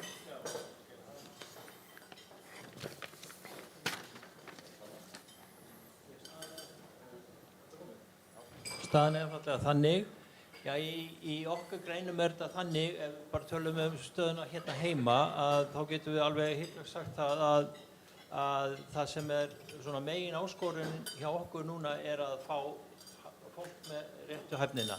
Það hefur á mínu langa ferli sem lobbyisti hefur það eiginlega aldrei verið eins lítið í umræðinni og svona vettvangi samtakana hversu mikil áskorun það er fyrir fyrirtækin að fá fólk ráða fólk með réttu þekkinguna, réttu hæfnina. Og ég ætla að taka þetta aðeins lengra núna og ég vil gefa mér séns á því. Yes. Þannig er það að í síðustu viku, og það er búið að vera í undirbúningi núna í alllanga tíma á vettvangi Evrópusamtakanna okkar sem heita Eurocommerce, í samstarfi við ráðgjafafyrirtæki McKinsey sem hefur mörg undanfarin ár sérhæft sig í smásölu og heildsölu, kom út viðamikil skýrsla sem að er svona eye-opener fyrir bransan og hún í raun og veru segir það að í ljósi þess að verslun og þjónusta, sérstaklega þá verslun bæði smásölu og heildsala, er að ganga í gegnum meiri umbreytingu þessi árin en marga áratugina á undan. Stærsta áskorun sem því fylgir er sí- og endurmenntun starfsfólksins. Það er þannig svo að við setjum hlutina bara í samhengi. Smásölu og heildsala er stærsti einstaki vinnuveitandinn innan Evrópusambandsins. Það er það bil 12% vinnuafls sem að vinnur í þessum greinum, 26 milljónir manna. Og þessi skýrsla segir það að til þessa fyrirtækin, að því að eins og margoft hefur komið fram hér í morgun, þá snýst þetta allt samkeppnishæfni fyrirtækina. Að til þessa fyrirtækin haldi stöðu sinni og á þessum sífellt vaxandi samkeppnismarkaði sem heimurinn er, þarf að sí- og endurmennta helminginn af starfsfólkinu á hverju einasta ári. Og það skal ég segja ykkur, engin smáfjöldi, það er yfirfært á Evrópu er þetta 12-13 milljónir manna og svo getum við leikið okkur með það hvað það þýðir fyrir íslenska veruleika, hvað það þýðir fyrir Fræðslumiðstöð atvinnulífsins að taka þetta upp á sína arma. Af því þetta, og það er það sem við ætlum að gera núna næstu mánuðin, að reyna að átta okkur á því hvað þetta þýðir í bara hreinni statistík yfirfært á íslenska veruleika.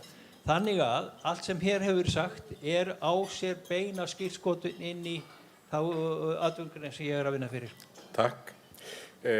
Heiðmar, förum að þessi yfir í sjávarútveginn, hann er náttúrulega kannski sá iðnaður, ef má segja sér svo, á Íslandi sem hefur tekið líklega eitthvað hröðustu breytingum á síðustu árum.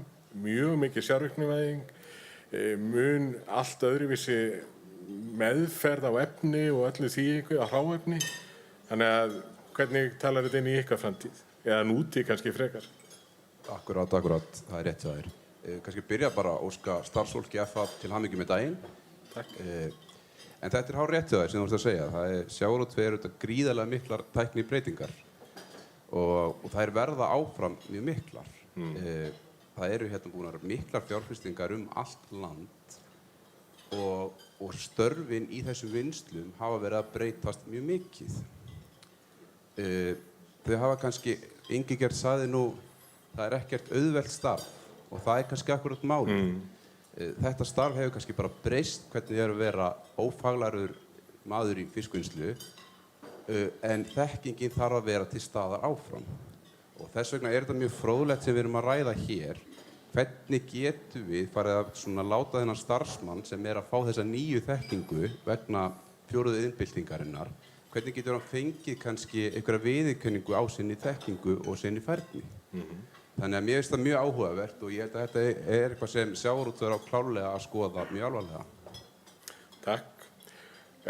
Jóhannes, ef við færum okkur í ferðaþjónustuna, við vinnum nú dálítið þétt saman verandi hæfnisvittur ferðaþjónustunnar og það hefur komið dálítið fram í samtölum bæði við þig og við stjórnendur í ferðaþjónustunni að til dæmis að eftir COVID getur verið sjálfgefið að fólk snúi tilbaka til starfa. Við hefum kannski séð öllu vandamálin á flugvöllum, ferðatösku, fjöll og allt þvíumlíkt. En svona ef við tengjum þetta við ferðaþjónustuna og hvað framundan þar og ég var nú að heyra tölur að var ég vona á 3,5 milljón árið 2028 minnir mig eitthvað svoleiðis en það allavega stóra áskonunin framundan. Já, takk fyrir að bjóða mér að vera með og til hamingju með daginn.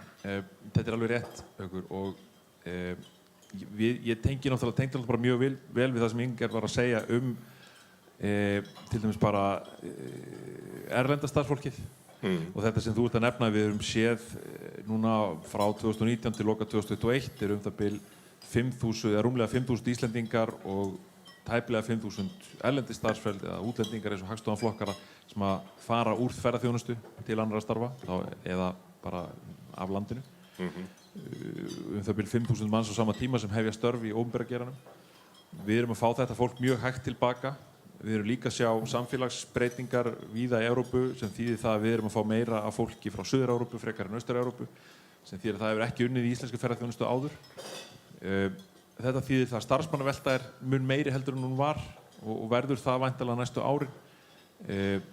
Við erum að horfa upp á það að fyrirtækin leggja núna eitt af því sem að faraldurinn hefur gert að verkum og ég vil meina að sé jákvætt það að fyrirtækin eru búin að átta sig á því núna að í miklu meira mæli finnst mér heldur en fyrir faraldur að hvað hæfni og menntun starfsfólk skiptir miklu máli og það skiptir máli að leggja tíma og orku og peninga fyrirtækina í að auka hæfni starfsfólks og ég held að fagbréfin séu gríðarlega mikilvægt innlegg í þetta umhverfi vegna þess að eins og bara ég tek undir allt sem Andrés var að segja hérna einmitt áðan þessa þörf og endurmenntun starfsfólksins og hvað það skiptir miklu máli fyrir samkeppnishæfni. Það sem við höfum séð undanfarin ár bara náttúrulega sprengjuvöxtur. Við erum grein sem þarf mjög mikið af, handafli, við erum ekki á sama stað og sjávarútvegurinn þar sem hefur verið vélvætt mjög mikið og við getum það í rauninni ekki með mjög stóran hluta af greininni. Þannig að við verðum alltaf mannaflsfrek grein og það þýðir að hæfni starfsfólksins skiptir megin máli. Það mannauðurinn okkar og hæfni hans sem verður alltaf grundvöllurinn að gæðunum í greininni. Og ferðaþjónusta á Íslandi, einum af 3-4 dýrustu áfangastöðum heims, mun aldrei geta verið samkeppnishæf alþjóðlega í verðum. Við munum alltaf þurfa að vaxa og bæta samkeppnishæfnina á einhverjum öðrum grunni og þá í gæðum, hæfni starfsfólks og svo framvegis. Og bara rétt til þess að klára þetta, þá skiptir þetta náttúrulega ekki síður máli varðandi samkeppnishæfni fyrirtækjanna innanlands gagnvart öðrum atvinnugreinum þar sem að ferðaþjónustan stendur höllum fæti og síðan þó við séum hér að tala frá fyrirtækja hliðinni þá vil ég samt leggja mjög mikla áherslu líka á það að þetta snýst líka ekkert síður einstaklingin og starfsmanninn og hans eða hennar eða þeirra samkeppnishæfni bara á vinnumarkaði þá bæði innanlands og utan. Þá möguleikana til að færast á milli fyrirtæki að gera þessa hæfni sýnilega. Það náttúrulega pointið í þessu öllu saman. Það að gera hæfnina sýnilega þú getur framvísað henni í rauninni fyrir starfsmannin og fyrirtækin að sjá þetta hvaða færni til staðar í eins og kom svo vel fram hjá sláturfélaginu yfir í heildina. Þannig en það var eitt sem ég þótti líka áhugavert hjá Inger, það var þessi að það var snemma tekin ákvörðun að þetta væri samstarfsverkefni. Þetta væri ekki bara málefni atvinnurekenda eða fyrirtækja, þetta væri samstarfsverkara alls vinnumarkaðar eins og þú kemur inn á, bæði þeirra sem starfsfólksins, verkalýðsfélagana og atvinnurekenda og annað því. Ég veit að það eru kannski blikur á lofti í kjarasamningum og öðru þvílíku, það svona kannski þessi samtök í dag ekki alveg svona eins og virpustu tvistur, það alveg þetta tosa þessi sundur sko. En sko við erum alltaf að vinna fyrir báða aðila og það er kannski mitt upplegg aftur ef við byrjum bara aftur og ef við förum til Heiðmars, þú veist. Er þetta samstarf grundvöllurinn eða getum við gert þetta í sikkurri lagi, eða má segja þessi svo? Ég held að samstarfið sé mjög mikilvægt og við verðum að hafa samstarf. En ég kannski óttast það líka að þessi fagbréf mega ekki verða þannig að þetta verður orðið svo stórt og viðamikið og verður bara orðin einhvern ákveðin stimpill. Þannig að það er hætta sem við verðum að passa. Og þess vegna er samstarfið mjög mikil hvað það varðar. Og það var líka alveg mjög fróðlegt að heyra hérna frá SS áðan hvernig þau voru að gera þetta. Það voru ég heldur hvað þessu 22 sem byrjuðu og 13 sem kláruðu og kannski er það bara eðlilegt. Og annars er þetta kannski að fara að verða einhver stimpill og það er ekki eitthvað sem við viljum held ég. Þetta á að vera eitthvað faglegt og eitthvað sem starfsmaðurinn á að geta verið stoltur af. Og þetta snýst kannski fyrst og fremst starfsmanninn og hvernig honum líður og hvernig hans færni er metin. Þannig að gæðin í framkvæmdinni, allt þetta dót það þarf að standa undir þessu, þetta þarf að hafa eins og þið segi gildi og það þarf að vera trú á verkfærinu. Við lentum aðeins í þessu í byrjun með raunfærnimati þegar við vorum að meta á móti námskrám í framhaldsskólum. Það var svona, já, er þetta bara svona kókópöfsbréf eða eitthvað þvílíkt. Síðan með styrkri framkvæmd þá í rauninni breyttist þetta viðhorf sko. Þannig að ég held að raunfærnimat á móti námskrám framhaldsskólanum í dag sé svona nokkuð óumdeilt að það sé sem sagt bara gæðastimpill á því. Já, endilega Jóns. Ég má aðeins stökkva inn í þetta sko. Ég held að þetta skipti öllu máli að starfsfólkið upplifi þetta skipti einhverju máli fyrir það í starfsþróun. Ef það gerir það ekki, þá verður þetta bara einhver stimpill sem allir geta fengið og einhvern veginn, og þá bara verður þetta eins og stúdentsprófið, það hættir að skipta máli og það er master sem skiptir öllu máli núna. Við viljum það ekki. Við viljum að þetta sé eitthvað sem að starfsmaður virkilega vill sækjast eftir, sem fyrirtækin upplifa að sé virði fyrir þau að starfsmaðurinn sækjast eftir og ekki síst vegna þess að ef að þetta er í uniform kerfi, það sem að þetta er allt saman vottað og viðurkennt og það treysta allir því að þetta sé á faglegum grunni, að þá þýðir það líka að þegar að starfsmaðurinn er komið með svona bréf í hendurnar, þá getur hann farið þegar hann fer að sækja starf í öðru fyrirtæki og sagt, hér ég er með bréf upp á hendurnar að ég hef færni í þessu starfi og þá skiptir það máli og þá fara fyrirtækin líka smám saman eftir því sem að þetta eykst að horfa til þess og segja, heyrðu já, þetta er eitthvað sem við viljum horfa til af því að við viljum hafa aukna hæfni og færni í þessum störfum sem auka gæðin hjá okkur og samkeppnishæfni og þannig spilar þetta saman. Já. Andrés, má bjóða þér að koma inn í þetta? Allt þetta sem ég var að ræða hérna áðan, þetta er raun og veru sko aftur ætlaði að færa talið að þessari nýútkomnu skýrslu sem verður kannski svona þungamiðan í því sem okkar starfi á næstu mánuð. Hún er raun og veru á fullt erindi og ég er þegar búinn að deila henni með félögum okkar í Verkfæri sko. Af því að megnið af þeirri skýrslu er raun og veru áreinar erindi þó að skýrslan sé per se skrifuð út frá sjónarhorni atvinnurekandans. Að þá á eiginlega alltaf í þessari skýrslu beint erindi við starfsfólkið okkar. Og ekki hvað síst þetta sem snýr að í raun og veru sem kalla á ensku reskill and upskill. Þannig að í raun og veru er það sem að og ég ætla að bæta við sko bara til að sýna og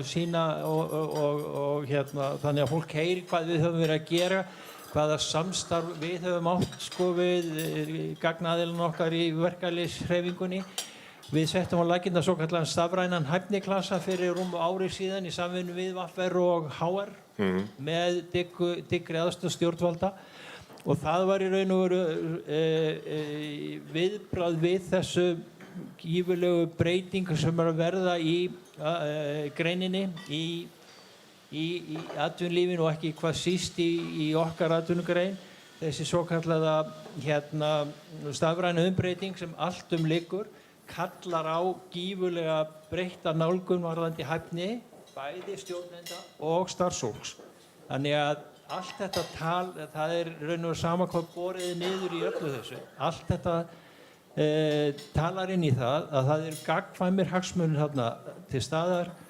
Fyrirtækin þurfa hæft starfsfólk og krafan nýja og breytta hæfni verður alltaf meira og meira aðkallandi vegna þess að ég held að blandist engum hugur það að svona hefðbundin störf í verslun eins og við þekktum hann við erum búin að þekkja hana árum saman, áratugum saman, þeim mun ekki fjölga.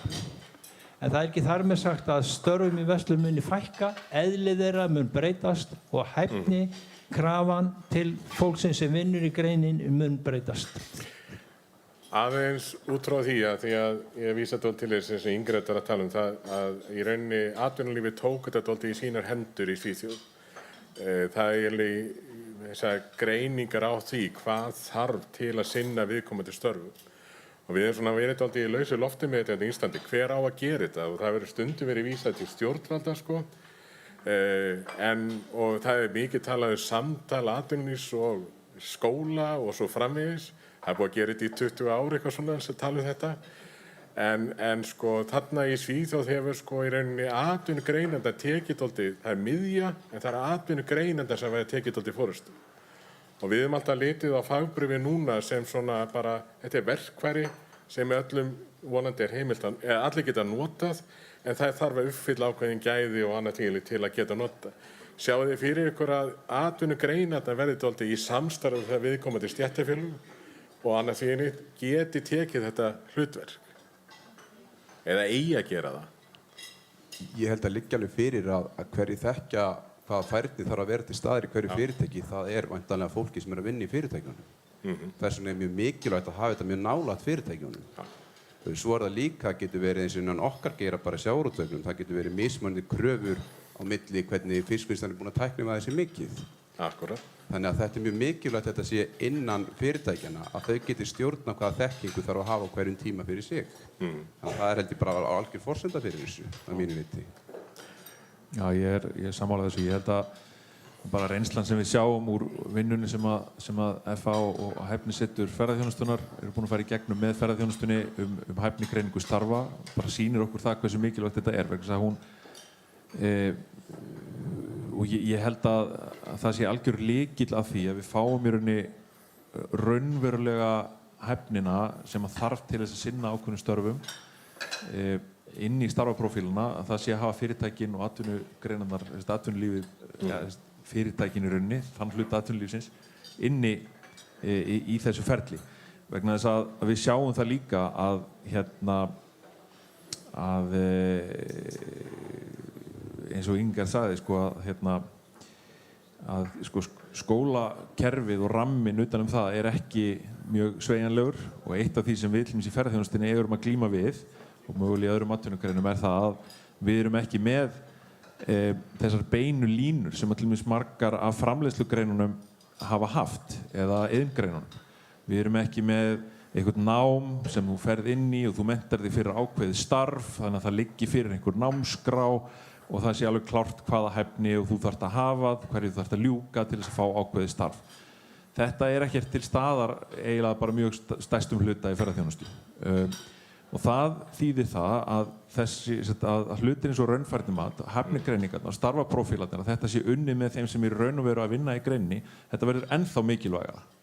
Vegna þess að það fer þá að segja fólki hvað þarf til og þá í kjölfarið hvernig þarf að byggja upp bæði formlega og óformlega menntakerfi til þess að sinna þeim þörfum atvinnulífsins. Og þarna vantar, vil ég nú segja, bara töluvert kannski upp á viljan í æðstu stöðum í menntakerfinu hér. Það væri gaman að fólk tæki aðeins til sín að vera sveigjanlegri og vinna aðeins með þessu. Andrés, það komið nám í verslun núna sem fagnám í verslun og þjónustu sem stórt skref og það náttúrulega undirlagi atvinnugreinenda sem það kemst á.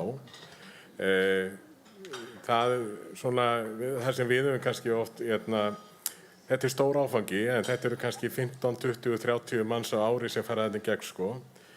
Þú talaði mikið sko reskilling og upskilling og allt þetta.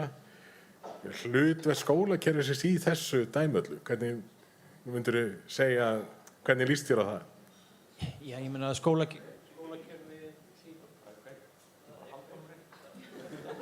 skólakerfi hlýtur náttúrulega að hafa hlutverk að gegna þarna, það alveg ljóst. En ég held að sé útilokað að treysta á það of.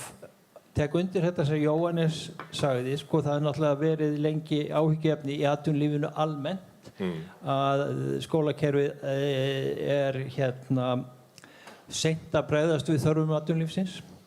Og það verður nú bara að segjast eins og að svona þrátt fyrir að ýmsir skólar, ekki síst háskólarnir, og ég nefni bara 2 háskóla sem að gefa sig út fyrir það að vera háskólar atvinnulífsins, að það hefur valdið vissum vonbrigðum, svo það sé nú bara sagt, hvort sem við erum að tala háskólanar á Bifröst eða HR, þegar á reynir hversu viljugir þeir eru í raun og veru til þess að vinna með og mæta þörfum atvinnulífsins fyrir rétta menntun.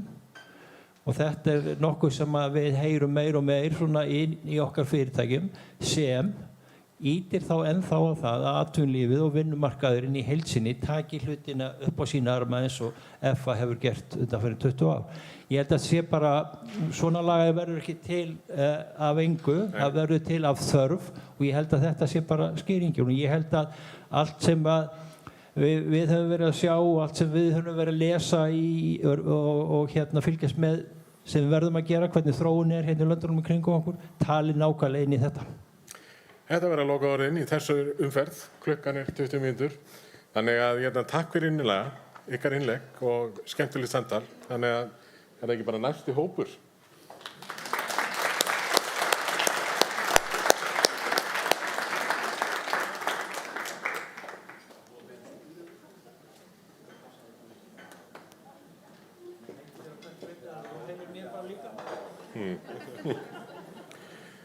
Einhverju þurfa að deila borði.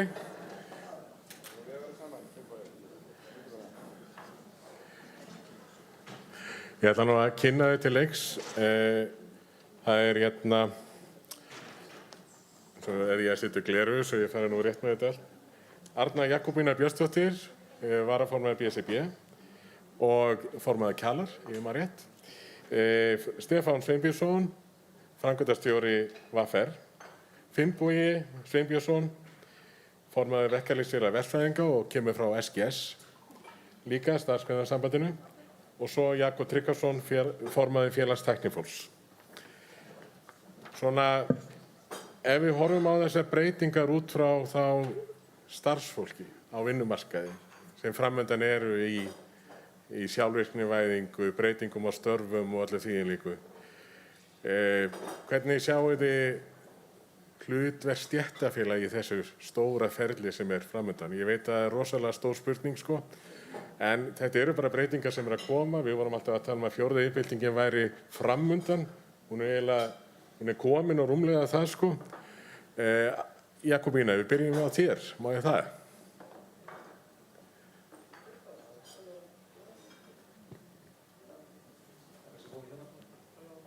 Það kemur þetta tæknilega. Það komið grænt. Já, sko, mér finnst ég að hafa bara verið í þessum brasa síðan ég byrjaði að vinna fyrir stéttarfélög og styrkja starfsmenn á vinnumarkaði, styrkja stöðu þeirra í störfum, þannig að þeir missi ekki starf sitt. Ég búin að vinna með Ingibjörgu í mörg ár og þetta var það sem við byrjuðum með hérna fyrir mörgum árum, þannig við erum bara að fylgja þessari þróun áfram. Og það er endalaus þróun, það er alltaf eitthvað að breytast og útgangspunkturinn hefur verið þessi að styrkja fólk til sinna starfa þannig að það haldi sér inn á vinnumarkaði. Þannig að, þetta er engin stór breyting, þetta er bara sama verkefni áfram. Já, þetta breyting, þetta alveg svona form meira og það búið að setja orðna verðmiða í einingum og annað þvíumlíkt. Það þetta öll sú þróun þetta hefur orðið. En það þetta merkilegt að vera hér aðili að FA og rauninni sko einn af eigundum fyrir hönd BSB og opinber aðila að sjá það að þetta samstarfsverkefni FA ASI SA, skiljiði mig. Mér finnst þetta hefði átt bara verið undir merkjum FA sem verkefni og þess að spyrir líka sko 30 prófílar til viðbótar, hvar eru þeir og hverjir? Þannig að við svona minnihlutinn á vinnumarkaðnum erum bara aðeins að minna á okkur að við erum hluti að FA. Já, eins og það tekið fram þá. Já, bara alveg rétt. Og en eitt af þeim tilraunum sem fór í gang var þá inn í stofnunum, það var mannvirkjastofnun og vinnumálastofnun. Þannig að tilraunum var gerð líka það og samtalið var það líka. En þetta alveg rétt, þetta var ASI-SA fyrst og fremst. Jakob, ef við tökum spurningunni þín, bara með þetta stóru spurninguna, framtíðin og hvernig vinnumarkaðurinn hefur áhrif á ykkar starf. Já, núna ég formaður félags tæknifólks, við erum kannski svona greinana sem höfum einhvern veginn alltaf verið í þessum fasa. Já. Við hugsum suma greina sem hafa kannski árhundruða forsögu, þá höfum við kannski bara kornabörn og miðlunargreinar, tæknistörf, upplýsingatæknigeirinn, hugverkageirinn og fleira sem við krossum alla þess að gera. Þetta bara viðvarandi verkefni og þarf að vera. Afurðin af þessu hérna og svo ef við förum í skýrsluna bak við þetta verkefni og tölum verkefni sem síðan ætti að taka við þessu, eru verulega verðmæt, af því við þurfum að halda þessu færibandi gangandi. Við erum með störf sem að verða til og breytast það hratt að formlega skólakerfið mun aldrei ná þeim. Og á einhverju leyti ef það verður síðan einhver, fyrir ekki enskuslettur, establíseruð grein sem nógu og stór og öflug, þá þetta afhenda formlega skólakerfinu en á meðan fyrstu áratugina þá þetta verkefni stéttarfélaga og atvinnurekenda og hæfniþróunar ferðaþjónustunnar þar sem að verslunargeirinn talaði sem klasan sem að þeir eru búin að vera að vinna núna og fleira. Þetta eru akkurat svoleiðis verkefni sem við þurfum að eiga og gera meira af. Og við unnið töluvert lengi að því að reyna að koma því á í okkar gerum líka. Finnbogi, there are no simple jobs any longer. En þú ert kannski fulltrúa og það náttúrulega, við erum að reyna að venja okkur að því að tala ófaglært fólk. Það einfaldlega ekki þannig að það þarf hæfni til allra starfa og hæfnin fylgir henni mismikið sjálfstæði og ábyrgð en það ekki lengur nein svona einföld störf. Hvernig svona blasir framtíðin við ykkur? Já, sko, þú komst bara akkúrat inn á það sem ég ætlaði að segja. Það ekki til einn ófaglærð störf. Einhver sem búinn að vinna 5, 10, 15, 20 ár í sömu starfsgrein, hann ófaglærður? Hann sannarlega komið mikla reynslu. Og við með að, sko, ég segi þetta verður eina stærri áskorun sem við fáum og stöndum frammi fyrir ef við ætlum að nýta þau verkfæri sem eru til, bæði inn í FH og einnig inn í þeim verkefni sem við erum að búa til í tengslu við kjarasamninga. Það fullt af verkfæri þar.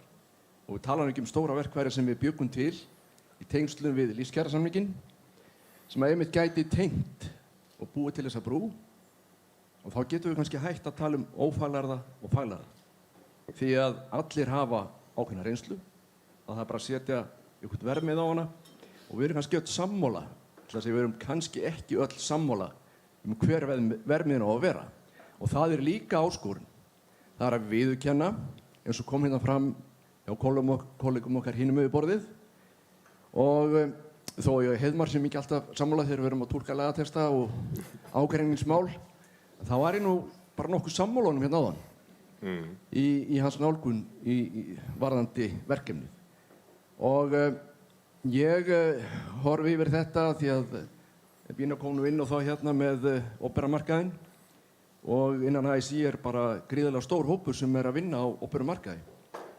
Og það starfsmenn hjá sveitarfélögum og ríkisstofnunum sem eru líka í þessum sama geira, það að segja að þeir að sækja sér þjálfun. Það ég myndi segja, betra að mörgu leyti kerfið í kringum starfsþjálfun hjá þeim sem að vinna opinber störf heldur en á almenna markaðnum. Að mörgu leyti, ég ætla ekki að segja öllu leyti. En sko, svo erfitt að svara þessari spurningu bara svona. Ég veit það. Eins og ég segir, það ekkert einfalt í þessu. Nei. En áskorunin þessi, eins og ég sagði. Það að við skulum horfa á einstaklinginn. Hann hefur færni og hæfni. Við skulum viðurkenna það með því að veita honum viðurkenningu á þeirri hæfni og færni. Og náttúrulega síðast en ekki síst og þá kemur verkalýðsformaður til sögunar. Skulum bara borga almennileg laun fyrir það. Það bara málið. Og þannig líka minkum við starfsmannaveltu. Það algjörlega klárt. Ef fyrirtæki vilja verða alvöru fyrirtæki og vilja vera með alvöru þróun, starfsþróun, þá þurfa að líka borga laun. Þá það ennþá samkeppnishæfari. Það mín skoðun. Stefán, ef við komum þarna inn og kannski líka þess að því ef ég spurði fyrirtæki eða fulltrúa fyrirtækjum dálítið samvinnu uppleggið í þessu. Fræðslumál hafa nú löngum verið samvinnuverkefni fyrirtækja og starfsmanna og þá verkalýðsfélag og samtaka fyrirtækja. Hvernig svona blasir þetta við þér, svona þessi nánasta framtíð eða kannski næstu 10 árin ef við segjum svo og svo þetta með hvernig á þetta byggjast upp í samvinnu eða hvernig lítur á þetta? Ég bara byrja að þakka fyrir að bjóða mér að vera hérna og til hamingju með afmælið. Varðandi það hvernig við sjáum framtíðina fyrir okkur, þá eru gríðarlega breytingar sem við sjáum og það verða gríðarlega breytingar á störfunum. Sérstaklega þessum störfum sem við erum að sjá og ég alveg sammála því sem að Andrés kom hérna inn á áðan og ég held að við munum sjá, það hafa orðið breytingar en þær munu verða mun meiri sem við sjáum á næstu 10 ár heldur en að við höfum séð. Þannig að þekking starfsfólksins, hún þarf að verða allt öðruvísi og mun meiri heldur en hún í dag og við hjá Verkfæri við höfum markað okkur þá stefnu að mennta fólkið ekki að skipta því út. Það eins og í Bandaríkjunum að þá hefur það verið dálítið. Það bara að skipta út eldra fólki og fá yngra fólki í staðinn. Okkar stefna hefur verið sú að mennta fólkið. Byggja þeim grunni sem hefur og halda áfram þaðan. Já. Og við erum að vinna með SFþ og bara mjög miklu nánu samstarfi í gegnum stærðuna hæfniklassan og þar sem að við sjáum fyrir okkur að auka samkeppnishæfni íslenskrar verslunar sem og það kallar á það að mennta starfsfólk og það bara langstærsti hlutinn þar inni fyrst og fremst að auka þekkingu og mennta starfsfólk. Og ég velti aðeins fyrir mér með fagbréfin, bara svona hugmynd. Þú veist, væri hægt að setja fagbréfum stafræna þekkingu starfsfólks. Þannig að það gæti verið með fagbréf og sagt, heyrðu, ég hef þessa stafrænu þekkingu sem ég get farið með, hvort sem ég sé að vinna í verslun eða á skrifstofu eða í frystihúsi. Já, fyrst og fremst eru þetta byggt upp þannig að ef að krafa stafræna þekkingu hluti af starfinu sem þú ert að sinna, þá það inn í kröfunum fyrir starfið. En svo það tekið fram einmitt hvað þú hefur á diplómanni í rauninni, á fagbréfinu þegar þú kemur út. En þetta eru kannski dálítið líka þessar grunnspurningar almenna starfshæfni, hvaða starfshæfni þarf til að vera á vinnumarkaði og svo framvegis. Þær eru líka einhvers staðar og Svíþjóð hefur dálítið sett, það svona ákveðin grunnu sem þarf fyrir hverja starfsgrein. Þannig að þetta líka einhver pæling í þróuninu og ég alveg sammála því. Og það líka svona sem við sjáum, það orðin dálítið aldursmunur á vinnumarkaði varðandi þessa þekkingu. Og vinnumarkaðurinn ofta að sækjast í ungt fólk en ekki eldra fólk út af þessari þekkingu fyrst og fremst. Jakobína, ef við tölum aðeins yngra og eldra fólkið? Já, mér langar líka kannski aðeins að koma inn á fagbréfin vegna þess að ég verið svolítið gagnrýnin á heitið fagbréf að því þarna rauninni hæfni greining sem liggur bakvið og mér finnst þetta að segja meira hæfnibréf heldur en fagbréf vegna þess að þetta ruglar svo mikið við fagstéttirnar. Í íslensku erum við alltaf að tala fagstéttir og fagið og það oft lögverndaðar starfsstéttir og annað þvílíkt þannig að mér finnst bakgrunnur við fagbréf frá 60 klukkustundar námskeiðum upp í 86 framhaldsskóla einingar, jafnvel 1700 vinnustundir. Þannig að það svo ofboðslega stór, mikil breidd á bak við það hvað þýðir það að vera með fagbréf. Þannig að ég spyr, þurfi ekki eitthvað aðeins að endurskoða þetta varðandi það fólk stoppi ekki líka. Ég kom með fagbréf, þarf ég að gera eitthvað meira. Þetta getur líka hamlað þannig. Sérstaklega fólk að vinna mikið með fagstéttum og þá ég í opinbera geiranum og þá getur þetta verið hamlandi fyrir þann sem allt í einu komið með svona fagbréf. Og ég verð að segja það, ef ég á að verja skólakerfið þá segi ég sko, þeir eru þetta bara að kenna fólki að læra að vera á vinnumarkaði, að tileinka sér þekkinguna sem á vinnumarkaði. Það þetta Fræðslumiðstöð atvinnulífsins og atvinnurekendur og stéttarfélög sem eiga svo að búa til þessi sértæku námskeið og nám sem snúa beint að verkferlunum. Ég held að skólakerfið geti þetta aldrei. Nei. Þannig en líka það að því ég googlaði fagbréf á norsku og þá fikk ég fagbréf eller sveinspróf og þá las ég mig meira til og þá fannst mér eins og já, ég get náð sko því að verða sveinn í iðn gegnum fagbréfaleið, sem sagt í gegnum mína hæfni, færni og sjálfsnám á vinnumarkaði og þá ég samt sem áður á sama pari og þessi maður eða kona en hann fór hina leiðina og tók sveinsprófið en ég kem með fagbréfaleiðina í norsku. Mér fannst þetta að vera svolítið öðruvísi og mér finnst kannski þurfa miklu meira samtal það hvað eitthvað lágmark inn í fagbréfi. 60 klukkstundar námskeið nóg á móti sko, þessu stóra fagbréfi. Þetta bara svona fagbóleining sem ég vildi koma að. En hvað varst að spyrja hans? Sko, svo ég skýrið út hugmyndina með fagbréf, þá það á bakvið fagbréfi liggur heilt starf. Það grunnurinn af fagbréfinu. Sem það ekki ákveðin tími eða eitthvað leist, það starf á bakvið það. Og það sem ég var að spyrja það sem sagt, það einhver ógnanir í þessu líka. Eða það tækifæri ógnanir í öllu og einhverja hættur í þessu. Ég má vist ekki nota orðið hættur, það við svo vont orð, maður nota ógnanir. En sjáu einhverjar, ef við byrjum bara þarna, við vorum að tala vinnumarkaði, það verður svona tilhneiging að þau fari út sem ekki eru kannski með stafræna hæfni og eitthvað annað í staðinn fyrir að uppfæra færnina, eins og Finnbogi kom inn á. Einhverjar svona hættur í þessu? Hvað ef ég vil ekki taka þátt í svona? Ég þá einhver hætt á að við verðum bara... Ég held að það sé bara sama eins og hefur verið í gegnum árin. Ef þú ert ekki að styrkja þig á vinnumarkaði þá áttu hættu að enda út í horni og missa starfið. Það hefur verið svona rauði þráðurinn í þessari starfsmenntafræðslu okkar að taka þátt, vera með, finna þér þá annan farveg, ef þessi farvegur hendar þér ekki, hvar ertu sterkur, finna þá þessa færni þína betur og fara þá þangað. Við getum aðstofað þig í gegnum okkar starfsmenntasjóð og annað því líkt. Ég held að sé einhver slík leið og ég sé auðvitað sko hæfnigreining starfa finnst mér mjög mikilvæg og mjög hrifin af því að ég eins og heppin að hafa fengið tekið þátt í því að við opinbermarkaðnum sem með 70% kvenfólk og mjög stórt af þeim kvenfólk að vinna þessi störf sem áður voru unnin á heimilónum. Þannig að mat þessara kvennastarfa ekki til staðar kannski inn til menntakerfisins eða til launa eða nokkuð hlutar. Og ég sé fyrir mér að við erum núna með í burðarliðnum hæfnismat á starfi stuðningsfulltrúa í grunnskólum að það verði leiðin til þess að búa til stóra og góða námskrá sem inniber starfið. Því þetta svona huldustarf og starf sem enginn að viðurkenna. Mér segja sko, menn ekki alveg sammála hvað stuðningsfulltrúar í grunnskólum að gera. Þetta bara svona eitt dæmi úr þessum kvenlega veröld sem ekki alveg viðurkenndur á þessari karllægu veröld okkar. Það sem vinnumarkaðurinn svo kynskiptur, það þarf líka að horfa á það. Og það kannski finnst mér hafa aðeins skort sko að reyna að hefja þessi störf meira upp til vegs og virðingar með Fræðslumiðstöðinni að taka meira á kvennastörfunum. Þú komst aðeins inn á eitt þarna með sko, ábyrgð starfsmannsins að uppfæra sína þekkingu og allt það. Ef við tökum þetta hjá Stefán aðeins inn í þetta, því að þetta náttúrulega, það ekki að varpa þessari ábyrgð bara yfir að fyrirtækja að segja til verðið að, þetta líka ábyrgð á starfsmannana að vera í takt við tímann.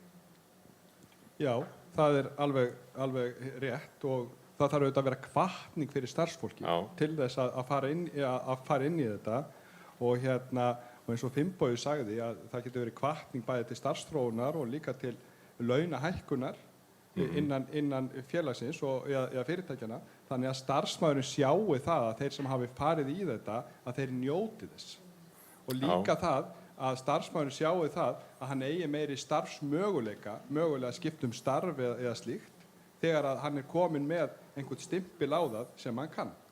En þá skiptir auðvitað líka máli að þetta sé kynnt fyrir fyrirtækjunum. Að fyrirtækin viti hvað þetta og þetta sé viðurkennt.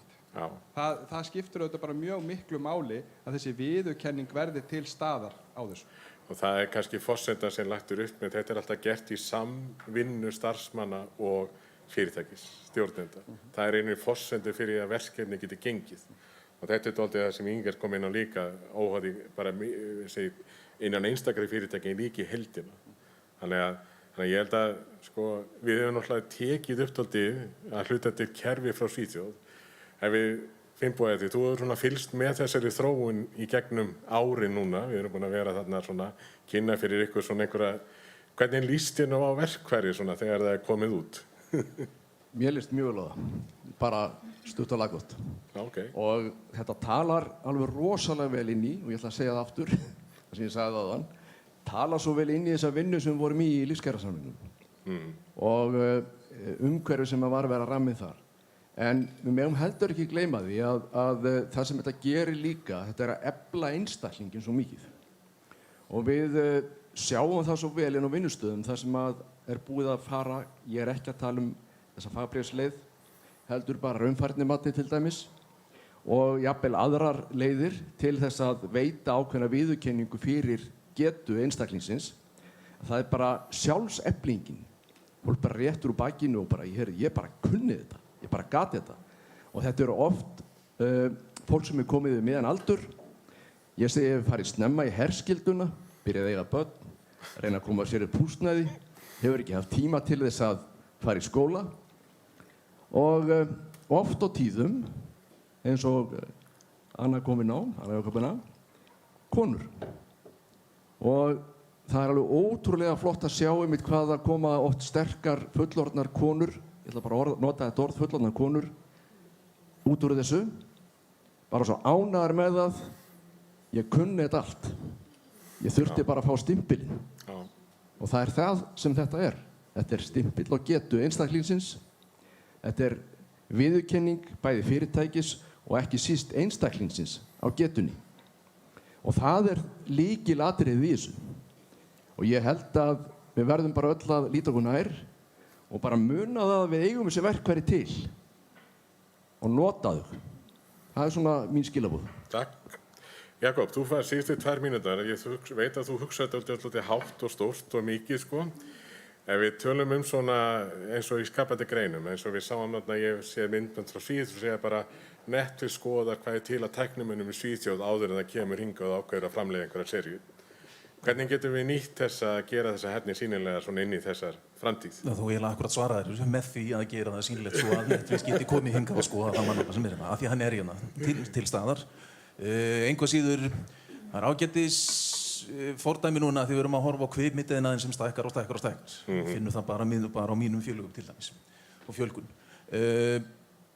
Við erum að byrja með nám á háskólastigi. Það er lengi hér verið kvikmyndaskólinn sem hefur svona, á háskólastigi einhvers staðar þar.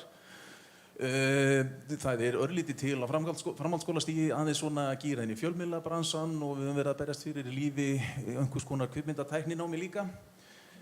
En engu að síður það sirka það eina. Við vinnum eiginlega ekkert í jarðveginum. Við erum ekki búin að áttugróða hvaða störf við viljum mennta fólk til. Við erum ekki komið fagbréf fyrir eitt eða neitt af þessum störfum. Við erum ekki búin að ákveða hvaða starfsheiti við greininni. Við vitum ekki hvernig við ætlum að tengja þetta við eitt eða neitt að gera þetta mælanlegt eða læsilegt fyrir þá sem koma hérna að og vantar eitthvað fólk. Það eina sem þú heyrir í einhverju sem að þekkir einhvern í bransanum, hann tekur upp síma sinn og fer í tengslanetið. Þannig virkar bransan. Ég nota kvikmyndabransan mjög oft af því að hann svo skýr kristallar vandamálið, en þetta nákvæmlega sama annars staðar. Þetta líki tölvuleikjabransanum þó að það sé meiri velta þar og örlítið formfesta. Þetta í viðburðum, upplifun, inn í ferðaþjónustunni, sviðslistunum, öllu þessu. Upplýsingatæknigeiranum, tæknibransanum líka. Við erum tiltölulega ósýnilega greinar. Það eru hindranir sem við þurfum að vinna með líka. Eitt sem að sænska verkefni gerir, og það talar vinnu tiltölulega lengi og mikið með vinnustöðunum sem mjög fínt. Á Íslandi getum við það, við tökum þetta út frá minni félagaskrá, upp undir 2000 félagir í mínu félagi. Það eru svona 20-30 stóri vinnustöðar sem hefðu bolmagn til þess að fara í eitthvað svona verkefni. Síðan ertu með 500-700 launagreiðendur með 1-5 starfsmenn. þá þurfum við að finna einhver önnur leið af því þeir fara ekki í þetta af eigin frumkvæði. Þeir þurfa hins vegar að geta farið og fengið fagbréf af því þeir eru með kannski 1 starfsmann sem að tikkar í 4-5 fagbréf. Þannig að það vinnur bara 20% sem í hverju fagbréfi. Þannig að við, og það aftur kemur þá koma stéttarfélögin og atvinnurekendur, eða samtök atvinnurekenda, þar held ég við hljótum að leika lykilhlutverk. Má ég bæta við enn einu? Bara pínu. Mjög stutt. Já. En svo Ingibjörg nefndi, ég og Ingibjörg byrjum 2008 að tala hljóðmennina sem voru eitt af þessu sem hluti af verkfærunum inn í þessu fagbréfum. Hindrunin, og hún nefndi það þar, hindrunin þar að það tiltölulega margir sem við vorum bara svolítið að meta en svo þurftum við að stoppa af því okkur vantar hærra stig. Það hindrun að við getum bara vunnið í símenntunargeiranum undir því að þetta sé fólk sem litla formlega menntun. Það hindrun í því að segja nei við einhvern sem vill fara í rauðumfættumæti hljóði vegna þess að hann viltist ekki stúdentsprófin til hann. Okay. Það gríðarlega miklar svona hindranir. Ok, þetta nefnilega umræða kannski inn í endurskoðun framhaldsfræðslulega og fínt. En tíminn búinn. Takk fyrir þetta.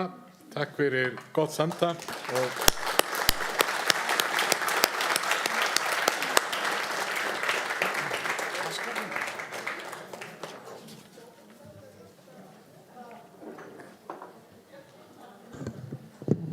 Jæja.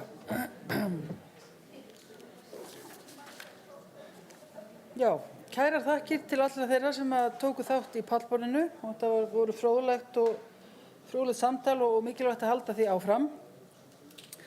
Það enn ljósara í dag eftir þessar framsögur og þessi erindi og umræður að fagbréf atvinnulífsins komið til að vera og vinnumarkaðurinn stöðugt að breytast og það hratt og því mikilvægt að færni til starfa sé sýnileg og staðfest og hér erum við komin með verkfæri til að sýna það.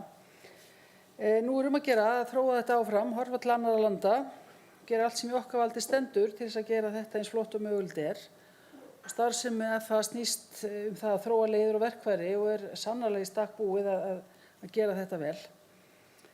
Ég vil þakka ykkur fyrir að fylgjast með hér í dag og líka ykkur sem eruð í streymi, kærlega fyrir að hlusta og horfa. Þeir sem eru á staðnum að sjálfsögðu velkomin að setja áfram og spjalla. Ég vil þakka Ingegerd kærlega fyrir að vera með okkur hér í dag. Thank you, Ingegerd, for being with us here today and sharing your knowledge. Að þessu sögðu slíti fundi, til hamingju með daginn og góðan dag.